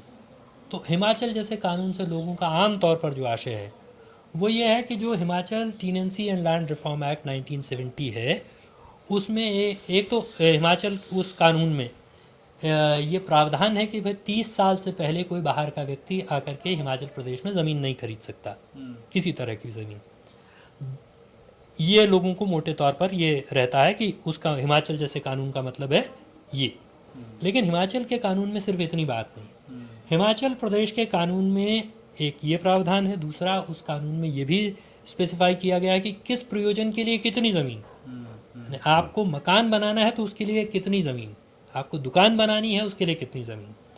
उसके अलावा उस Himachal Pradesh tenancy and land reform act में एक धारा 118 है जो कहती है कि agricultural land can not be sold to non agriculturist, यानी कि कृषि भूमि किसी अकृषक को, गैर कृषक को नहीं बेची जा सकती।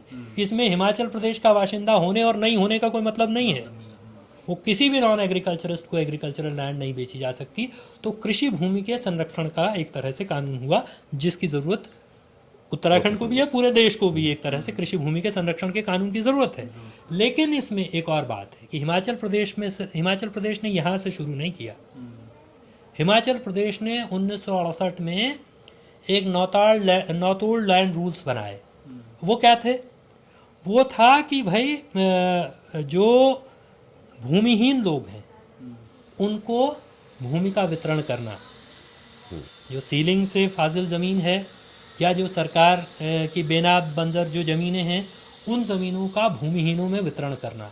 तो उत्तराखंड में इसकी ज़रूरत क्यों है? उत्तराखंड में जो दलित हिस्सा है, पर्वतीय इलाकों में भी जो दलित लोग हैं, सर्वाधिक भूमिहीन हिस्सा वही है, उसके नाम पर कोई ज़मीन नहीं है। तो उसको भूमिहीन को ज़मीन मिले, कृषि भूमि का एक तरह से पुनर्वितरण हो, कृषि भूमि का विस्तार हो। और उसके बाद फिर हिमाचल प्रदेश ने दूसरे में वो लैंड होल्डिंग के लिए, लैंड सील होल्डिंग का उसका कानून लेकर के आया, चकबंदी का। तो चकबंदी दूसरा स्टेप है, और फिर तब वो तीसरा कानून लेकर के आया जिसमें ज़मीन किसको दी जा सकती है, कौन खरीद सकता है, और कृषि भूमि नहीं बेची जा सकती, इसका कानून।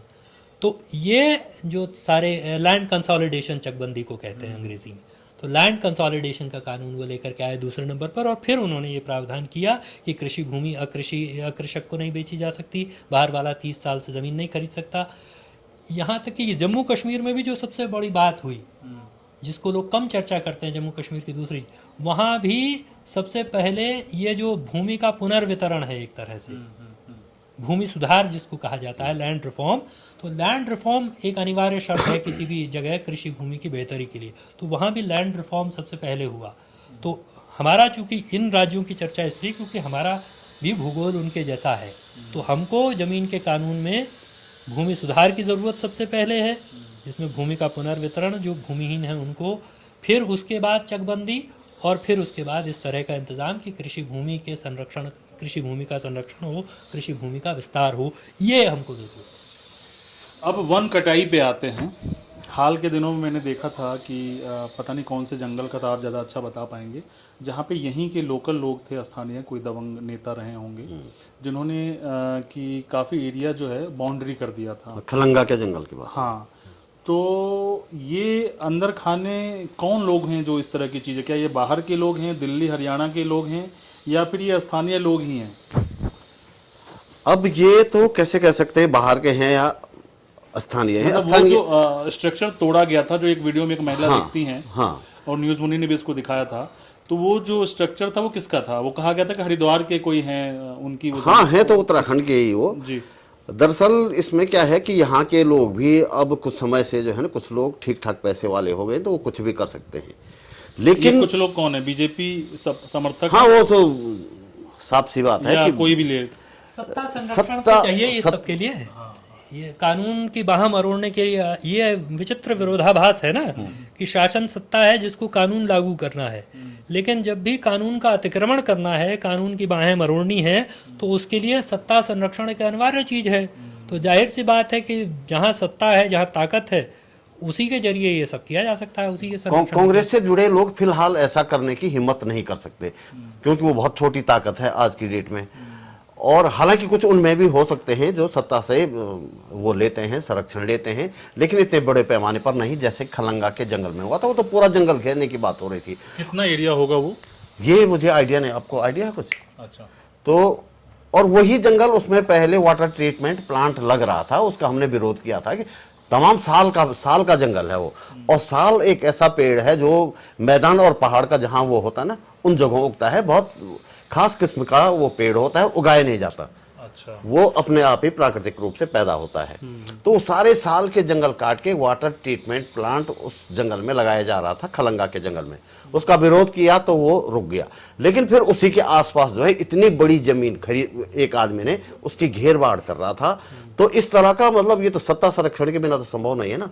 और सत्ता संरक्षण है तो कांग्रेस के लोग तो मुश्किल लग रहा है मुझे, तो वो सत्ता पक्ष से ही जुड़े हुए लोग होंगे या उनको अपना डोनेशन देते होंगे। दो ही तरह के लोग सब हो सकते हैं, और वही लोग होंगे जिनके पास असीमित धन है। कोई लोकल आदमी, पहाड़ का आदमी तो उसमें कोई नहीं होगा। पहाड़ के आदमी के पास, किसी के पास अभी इतना पैसा आया नहीं है। तो कुल मिला के ये है स्थिति। और भी इस तरह की घटनाएं आप लोगों के संज्ञान में आई है जहाँ पे वन कटाई या अतिक्रमण? अब हम ये बद्रीनाथ रोड की तरफ चलते हैं, ऋषिकेश से आगे, तो आगे ही आप कई जगहों पे देखेंगे कि तमाम पहाड़ काट के वो होटल बन रहे हैं बड़े बड़े। आगे रुद्रप्रयाग में यही हालत है, उससे आगे जाके यही हालत है। और इतने ये सरकार के संरक्षण में सारी चीजें हो रही हैं। बिल्कुल सरकार के संरक्षण, वरना तो इतना बड़ा पहाड़ काट के आप बना रहे हैं। और वो तो एक होटल मेरी समझ से गूलर के आसपास कहीं है शायद, वो कौडियाला से थोड़ा इस तरफ को, यानी कि ऋषिकेश की तरफ को। तो उससे पहले वो जगह है, वो ठीक एक जलधारा के ऊपर, यानी एक गदेरे के ऊपर है। किसी दिन आएगा तो उसको बहा ले जाएगा, लेकिन सवाल यह है कि वो बना कैसे। और ऐसा तमाम, जैसा आप भी कह रहे हैं कि ऐसा तमाम जिनको देख करके आपको आभास होता है कि ये तो कायदे से फॉरेस्ट लैंड होना चाहिए, तो वो, लेकिन उस ज़मीन पर होटल बन रहा है। ऐसा बहुत सारे इलाकों में हो रहा है। और जिस खलंगा से आपने जिक्र किया, तो आप सोचिए कि इसमें बात इतनी नहीं कि कोई आदमी ज़मीन पर अतिक्रमण कर रहा था। सरकारी ज़मीन पर अतिक्रमण हो रहा है, ये एक बात, लेकिन फॉरेस्ट तो किसी की पर्सनल संपत्ति नहीं हो सकता, किसी की निजी संपत्ति हो ही नहीं सकता, है ना। तो फॉरेस्ट को एक आदमी कह रहा है, फॉरेस्ट की ज़मीन को, कि ये मेरी निजी मिल्कियत है, ये मेरी निजी संपत्ति है, और वो अपने दावे से एक कदम पीछे नहीं हट रहा है। जब ये सब मामला एक्सपोज भी हो गया, तो ऐसे कितने और लोग हैं जो फॉरेस्ट के भीतर उसको अपनी निजी मिल्कियत, अपनी निजी संपत्ति बना करके उस पर कब्जा कर रहे हैं। तो दो स्थितियां हैं कि एक ऐसे समुदाय हैं जो सैकड़ों सालों से जंगलों के भीतर रह रहे हैं, उनको तो सरकार तैयारी कर रही है कि उनको खदेड़े बाहर। वो वनाधिकार कानून के तहत दावा कर रहे हैं, तो उनका दावा स्वीकार नहीं हो रहा है, जैसे आदिवासियों के साथ हो रहा है। आदिवासियों के साथ हो रहा है। इस देश में यहाँ वन गुजर हैं, वन गुजरों के साथ यही हो रहा है पूरे इस देश में इलाके 19 लाख से ज्यादा ऐसे लोग हैं जिनके कि फॉरेस्ट पर दावे खारिज कर दिए गए।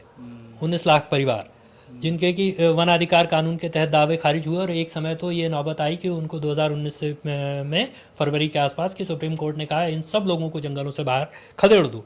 तो एक वो हिस्सा है जो कि सैकड़ों सालों से जंगलों के भीतर रहता है, उसमें वन गुजर हैं, उसमें बाकी तमाम लोग हैं, तो उनको तो जंगलों से खदेड़ने की तैयारी है। और ये नए किस्म के लोग हैं जो कि जंगल की घेर बाड़ कर रहे हैं, उसकी बाउंड्री बना रहे हैं और कह रहे हैं कि ये जंगल तो साहब ये तो हमारी निजी संपत्ति है। तो ये कहने का साहस अगर देहरादून के बीचों बीच किसी को हो रहा है तो जाहिर सी बात है कि उसके पीछे सत्ता के तंत्र की ताकत काम कर रही है, और वो तो इत्तेफाक से उसका खुलासा हो गया। ऐसे कितने हाँ, और वो जंगल हैं। तो राजधानी है देहरादून है तो इसलिए पता चल गया, बाकी पता नहीं कहाँ क्या कहाँ कुछ हो पता रहा नहीं हो किसी कहाँ को पता ही नहीं है। गलती से कोई चला गया या गलती से किसी की नज़र पड़ गई और उसके दिमाग में भी यही प्रश्न पैदा हुआ कि फॉरेस्ट के भीतर तो किसी की ज़मीन नहीं हो सकती, तो तब वो बात चर्चा में आई, अन्यथा तो ये आराम से चलता रहता। मतलब अगर यहाँ की जनता सो जाए तो मुझे लगता है कि लूटपाट के सब बर्बाद कर दिया जाएगा। चूंकि यहाँ की जनता जागरूक है, आप जैसे लोग हैं जो देखते हैं और उस तरह से प्रमुखता से बात रखते हैं, इसलिए सरकार जो है वेट एंड वॉच की कंडीशन में रहती है कि अगर लगता है कि लूट सके तो लूट लो, अगर किसी ने विरोध कर दिया तो कोई बात नहीं जी, हम तो हटा लेते विरोध हैं। करने पे वो समानांतर कुछ लोगों को खड़ा कर देते हैं, ये भी थोड़ा बात है। पीछे एक कदम पीछे भी हट जाएंगे ऐसी घटनाओं में, तो एक कदम पीछे खींच लिया। अब अभी अभी अभी अभी अभी गोलर में एक होटल बना हुआ है। अब ये तो एक नाला आ रहा है गदेरा, गदेरे के ऊपर होटल बना दिया है, गदेरा नीचे से बह रहा है। मतलब वो तो किसी की संपत्ति नहीं हो सकती मेरे साथ। गदेरे की गदेरा वो स्थान होता है जहाँ वो नाला जलधारा है। जलधारा एक तरह से पहाड़ी, कहिए तो मतलब एक पहाड़ी मौसम नाला। में, बरसात के मौसम में खूब हाँ, पानी होता है, बाकी समय में वो सूख जाता है। करीब करीब सूखा रहता है या बहुत कम पानी होता जी। है। तो उसके ऊपर है ना, नीचे से वो नाला जा रहा है, ऊपर होटल बना दिया पूरा। तो ऐसे भी मामले यहाँ सामने आ अच्छा, रहे हैं। बाहर के लोगों को, चूंकि मैं दिल्ली की मीडिया में हूँ, वहाँ से देख रहा हूँ, तो वहाँ के लोगों को ये लगता है कि अरे यार ये पूरी ज़िंदगी क्या आदिवासी बनकर रहना चाहते हैं, आप विकास से कैसे जुड़ेंगे मुख्य धारा में अगर नहीं आएंगे। तो अगर संक्षेप में बता सकें, क्योंकि बताने वाले बहुत लोग हैं जो कि पूरा आर्टिकल लिखते हैं, लेकिन मुझे नहीं लगता कि लोग उन चीज़ों को पढ़ते हैं। तो संक्षेप में अगर बता सकें कि ये आदिवासियों को बचाना क्यों ज़रूरी है और ये विकास विरोधी क्यों नहीं है। देखिए, ये तो विकास का अपना अपना पैमाना है। विकास आप कैसे देखते हैं, तो विकास आप देखते हैं वही चौड़े हाईवेज, विकास आप देखते हैं गगनचुंबी बिल्डिंगें, है ना। तो उसको अगर आप विकास समझते हैं तो वो विकास तो दिखाई दे रहा है हमारे यहाँ पहाड़ में। तो और पहाड़ में क्या कहिए, वही जिसको गुड़गांव को जिसका नया नामकरण गुरुग्राम हुआ, वहाँ भी तो आप देख रहे हैं कि वाटर लॉगिंग किस लेवल पर हो रही है। क्यों? क्योंकि पानी के सारे स्रोत आपने चोक कर दिए, और पहाड़ में तो उससे ज़्यादा कि पूरा पहाड़ आप काट रहे हैं जो कि बहुत ही फ्रेजाइल है, बहुत ही कमज़ोर है, बहुत ही नाजुक है। उस पहाड़ को तोड़ करके आप 8 लेन की सड़क बनाना चाहते हैं, 4 लेन की सड़क बनाना चाहते हैं। तो वो भी भविष्य के लिए ठीक नहीं है। नहीं, आप भविष्य- सड़क बनाने के विरोधी नहीं हैं, आप दरअसल इस बात के विरोधी हैं कि अगर सड़क चौड़ी करते हैं आप, तो आने वाले समय में पहाड़ जैसे भूस्खलन हो जाता है, लैंडस्लाइड हो जाता है, वो घटनाएं बढ़ेंगी, क्योंकि पेड़ भी कट रहे हैं और पहाड़ भी कट रहे हैं। वो जिस तरह से वो पूरा काम किया जाता है, वो सड़क चौड़ा करना हो, वो बिल्डिंग्स बनाना हो, वो जल विद्युत परियोजनाएं, बड़ी हाइड्रो पावर प्रोजेक्ट्स बनाना हो, वो सारा इस तरह का है जो कि बिना उस इलाके की पारिस्थितिकी को, वहाँ के पर्यावरण को, वहाँ की प्रकृति को समझे हुए किया जा रहा है। और जो ये विकास का मॉडल है, एक तरह से सरल भाषा में इसको कहिए तो ये विकास का मॉडल प्रकृति के साथ, पर्यावरण के साथ, पारिस्थितिकी के साथ सामंजस्य नहीं बिठाता है, ये उस पर हमला करता है। ये आक्रांता, हमलावर किस्म का विकास का मॉडल है जो उसको तहस नहस करता है, जो एक तरह से सोचता है कि उसको उस पर विजेता बनेगा, उसको जीत लेगा। और प्रकृति एक तरह से, पर्यावरण उसको या पारिस्थितिकी उसको रिटेलिएट करती है, और उसकी कीमत भी वो नहीं चुकाता है जो ये तबाही पैदा करता है, उसकी कीमत भी आम लोगों को चुकाना पड़ता है। तो असल में प्रकृति से ज्यादा मैं जोड़ूंगा, क्योंकि लोग कनेक्ट होते हैं, प्रकृति को हम ईश्वर भी कहते हैं, तो बेसिकली हम ईश्वर को जीतने की कोशिश कर रहे हैं। देखिए, एक जो लोकप्रिय किस्सा है ना कि भाई एक सोने का अंडा देने वाली मुर्गी थी, और वो रोज़ एक सोने का अंडा देती थी। तो एक दिन उसके मालिक को लगा कि अच्छा, इसके पेट में सोने के अंडे हैं, तो अब ये रोज़ का इंतज़ार क्यों करना, इसका पेट एक ही बार में फाड़ करके सारे अंडे बाहर निकाल दिए जाएं। तो यहाँ भी विकास के नाम पर वही हो रहा है कि जो प्रकृति आपको बहुत सारी नेमतें देती है, जहाँ पानी है, बर्फ है, लकड़ी है, घास है, सब कुछ है, जीवन है, एक तरह से सांस है ना। दिल्ली में और यहाँ में क्या फ़र्क है? दिल्ली में सर्दियों में आप रह नहीं सकते क्योंकि पॉल्यूशन बहुत साफ ज़्यादा है। सांस। तो अब लेकिन जब आप यहाँ भी सारे पेड़ काट देंगे, सारे पहाड़ों को समतल कर देंगे, तो यहाँ भी वो हालत हो जाएगी। तो जो प्रकृति आपको सब चीज़ देती है, लेकिन उसका एक अवधि है, उस अवधि में वो सारी चीज़ें रिचार्ज भी होती हैं, रिजुवेनेट भी होती हैं। तो अगर आप वो नहीं करने देंगे तो एक तरह से आप वो जो सोने का अंडा देने वाली मुर्गी का पेट फाड़ने वाला मुहावरा है, उसको चरितार्थ करेंगे। कुल मिलाकर ये है कि अगर आप रणनीति जी ये जो चार धाम रोड की बात कही गई थी ना, तो उसमें 2-3 फायदे गिनाए गए थे। आप जल्दी पहुंच जाएंगे और ज्यादा लोग आएंगे और यहाँ के लोगों का व्यवसाय ज्यादा होगा। लेकिन उसके खतरे आप देखिए, व्यवसाय तो कम हुआ है। पहले जो सड़क थी, लोग धीरे धीरे ऋषिकेश से चलते थे, आगे जाके कहीं पे चाय पीते थे, कहीं पकोड़े खा लेते थे, कहीं खाना खा लेते थे, आगे कहीं रात में को छोटे मोटे जो हाँ, दुकानदार सब थे चलते वहाँ के थे। लोकल, उनका भी घर सब चल चलता जाता था। था। अब लोग ऋषिकेश से चल रहे हैं, सीधे अपनी गाड़ी बद्रीनाथ में उतार रहे हैं, या केदारनाथ जा रहे हैं तो गुप्तकाशी जा रहे हैं, वहां से हेलीकॉप्टर पकड़ के सीधे पहुंच रहे हैं। तो लोगों का व्यवसाय तो वहां पे थोड़ा बहुत जो चला बीच का सारा खत्म हो गया। और दूसरा नुकसान खुद जो आदमी जा रहा है उसको हुआ है। वो कैसे? वो अब वहां से चलते हैं जून के महीने में 45 डिग्री में, आप 45 डिग्री टेम्परेचर से आप दिल्ली से चल पड़े, आप झटके में पहुंच गए गुप्तकाशी, और वहां से हेलीकॉप्टर पकड़ के -10 में आप पहुंच गए। अच्छा। तो उससे कितना फ्लक्चुएशन होगा। और आप आंकड़े देखेंगे पहले और अब के, केदारनाथ बद्रीनाथ में हार्ट अटैक और इस तरह से मरने वालों की संख्या बढ़ी है। यानी कि यहाँ का आपने व्यवसाय चौपट किया, वो चौड़ी सड़क बना के, और यात्रियों की जान खतरे में डाल दी वो चौड़ी सड़क बना के। और जो सड़क बनाई है वो जिस तरह से कटिंग की है, आप रोज अखबार उठा के देखिए, सोशल मीडिया देखिए, लोग रोज कहीं ना कहीं ऊपर से बोल्डर आ रहा है, कारों में पड़ रहा है, लोग दब रहे हैं। लगातार इन दिनों तो रोज ही हो रहा है, और बल्कि जब बरसात नहीं होती तब भी ऐसी घटनाएं होती हैं।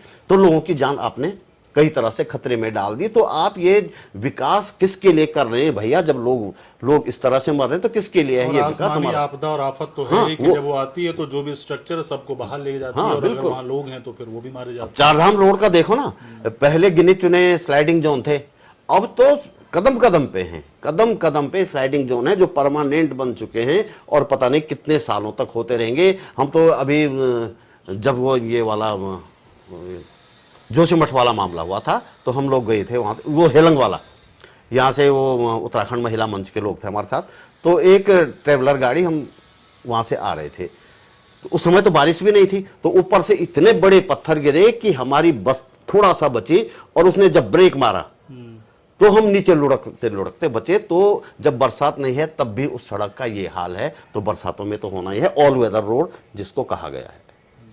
आखिर में एक किस्सा बड़ा फेमस हुआ था, वायरल हुआ था यहाँ पर, वो आई लव मियाँ वाला। वो क्या किस्सा था आई लव मियाँ वाला? देखिए, ऐसा हुआ कि चूंकि पूरे देश में ये सब चल रहा है, ख़ास तौर पर बगल के प्रदेश में, उत्तर प्रदेश में तो काफ़ी है कि जगहों के नाम बदलना ही सबसे बड़ी उपलब्धि है। हमने क्या किया, उपलब्धि क्या है, तो हमने पुराने बोर्ड को पोत करके नया बोर्ड इलाहाबाद प्रयागराज हो गया, इलाहाबाद का प्रयागराज किया। और उसके पीछे एक सांप्रदायिक मानसिकता काम करती है। ये ध्रुवीकरण कैसे होगा, तो ध्रुवीकरण इस ऐसे कामों के जरिए भी, सांप्रदायिक ध्रुवीकरण के नए नए औजार ढूंढे जा रहे हैं। इसको टूल किट गैंग बोल सकते हैं। हाँ, ऑब्वियसली उनका यही टूल किट है। मतलब वो दूसरों के लिए कहते हैं, एक्चुअली वो खुद करते हैं। एक्चुअली खुद ही टूल किट है, डिवीजन का, बंटवारे का टूल किट है। अच्छा। तो उन्होंने बहुत सारी जगहों के नाम, यहाँ भी उत्तराखंड में भी उनको सूझा कि ऐसा कुछ करना चाहिए।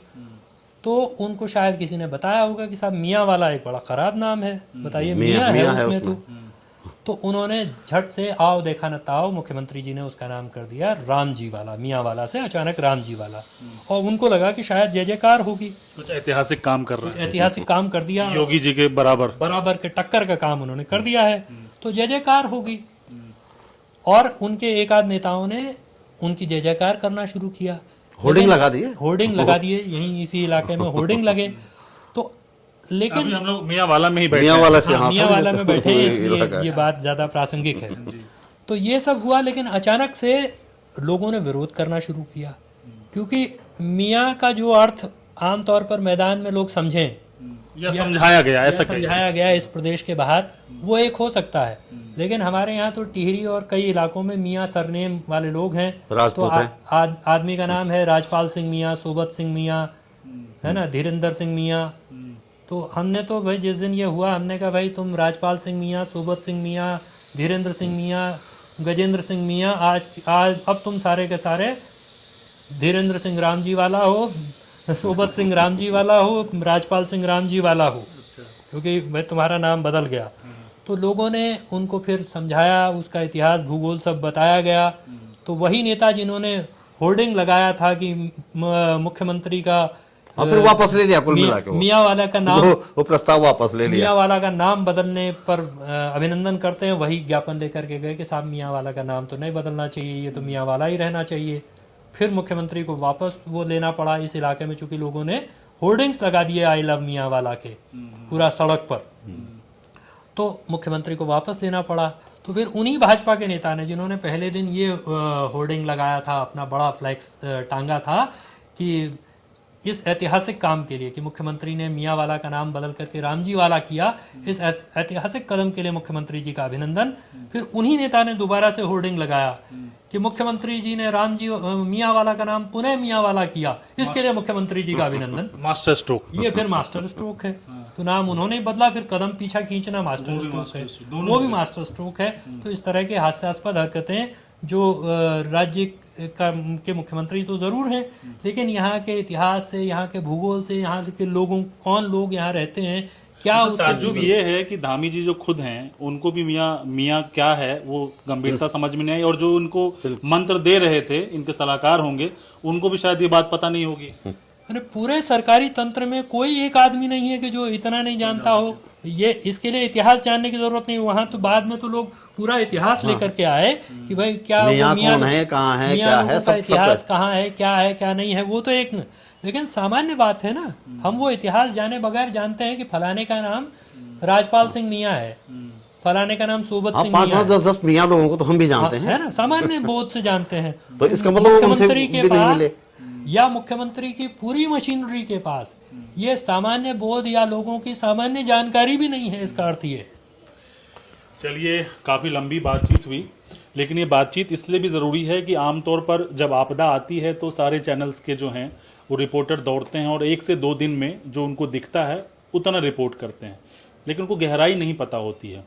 मैं खुद 14-15 साल मैंने मीडिया इंडस्ट्री में दिया है और डिजिटल मीडिया को भी मैंने बहुत नज़दीक से देखा है। वहाँ पर एक जगह से खबर आती है और वो कॉपी पेस्ट होकर अपने अपने तरीके से जो आत्मा है उसी का शरीर बदल कर थोड़ा सा उसका हेडलाइन चेंज कर दिया जाता है। कहानी को ना तो कोई चेक करते हैं और ना ये वहाँ के लोगों से वेरीफाई करवाते हैं। मेरी कोशिश है कि मैं इलाके में जाऊँ, मैं टाइम देता हूँ और ऐसे लोग जो सालों से अभियान से जुड़े हैं उसको देख रहे हैं, मॉनिटर कर रहे हैं, और जो आजकल फैक्ट चेक कर रहे हैं वो भी फैक्ट चेक गूगल के ज़रिए हो रहा है। मैं पुराने रिवाज से चल रहा हूँ जहाँ पर समाज के ज़रिए, वहाँ के लोगों के ज़रिए फैक्ट चेक कर रहा हूँ। तो प्लीज़ आप हमारे चैनल को सब्सक्राइब कीजिए सो दैट कि मैं और भी इस तरह के अच्छे अच्छे कंटेंट जो वहाँ की आत्मा है और उसको आपके सामने रख सकूँ बजाय कॉपी पेस्ट के। धन्यवाद।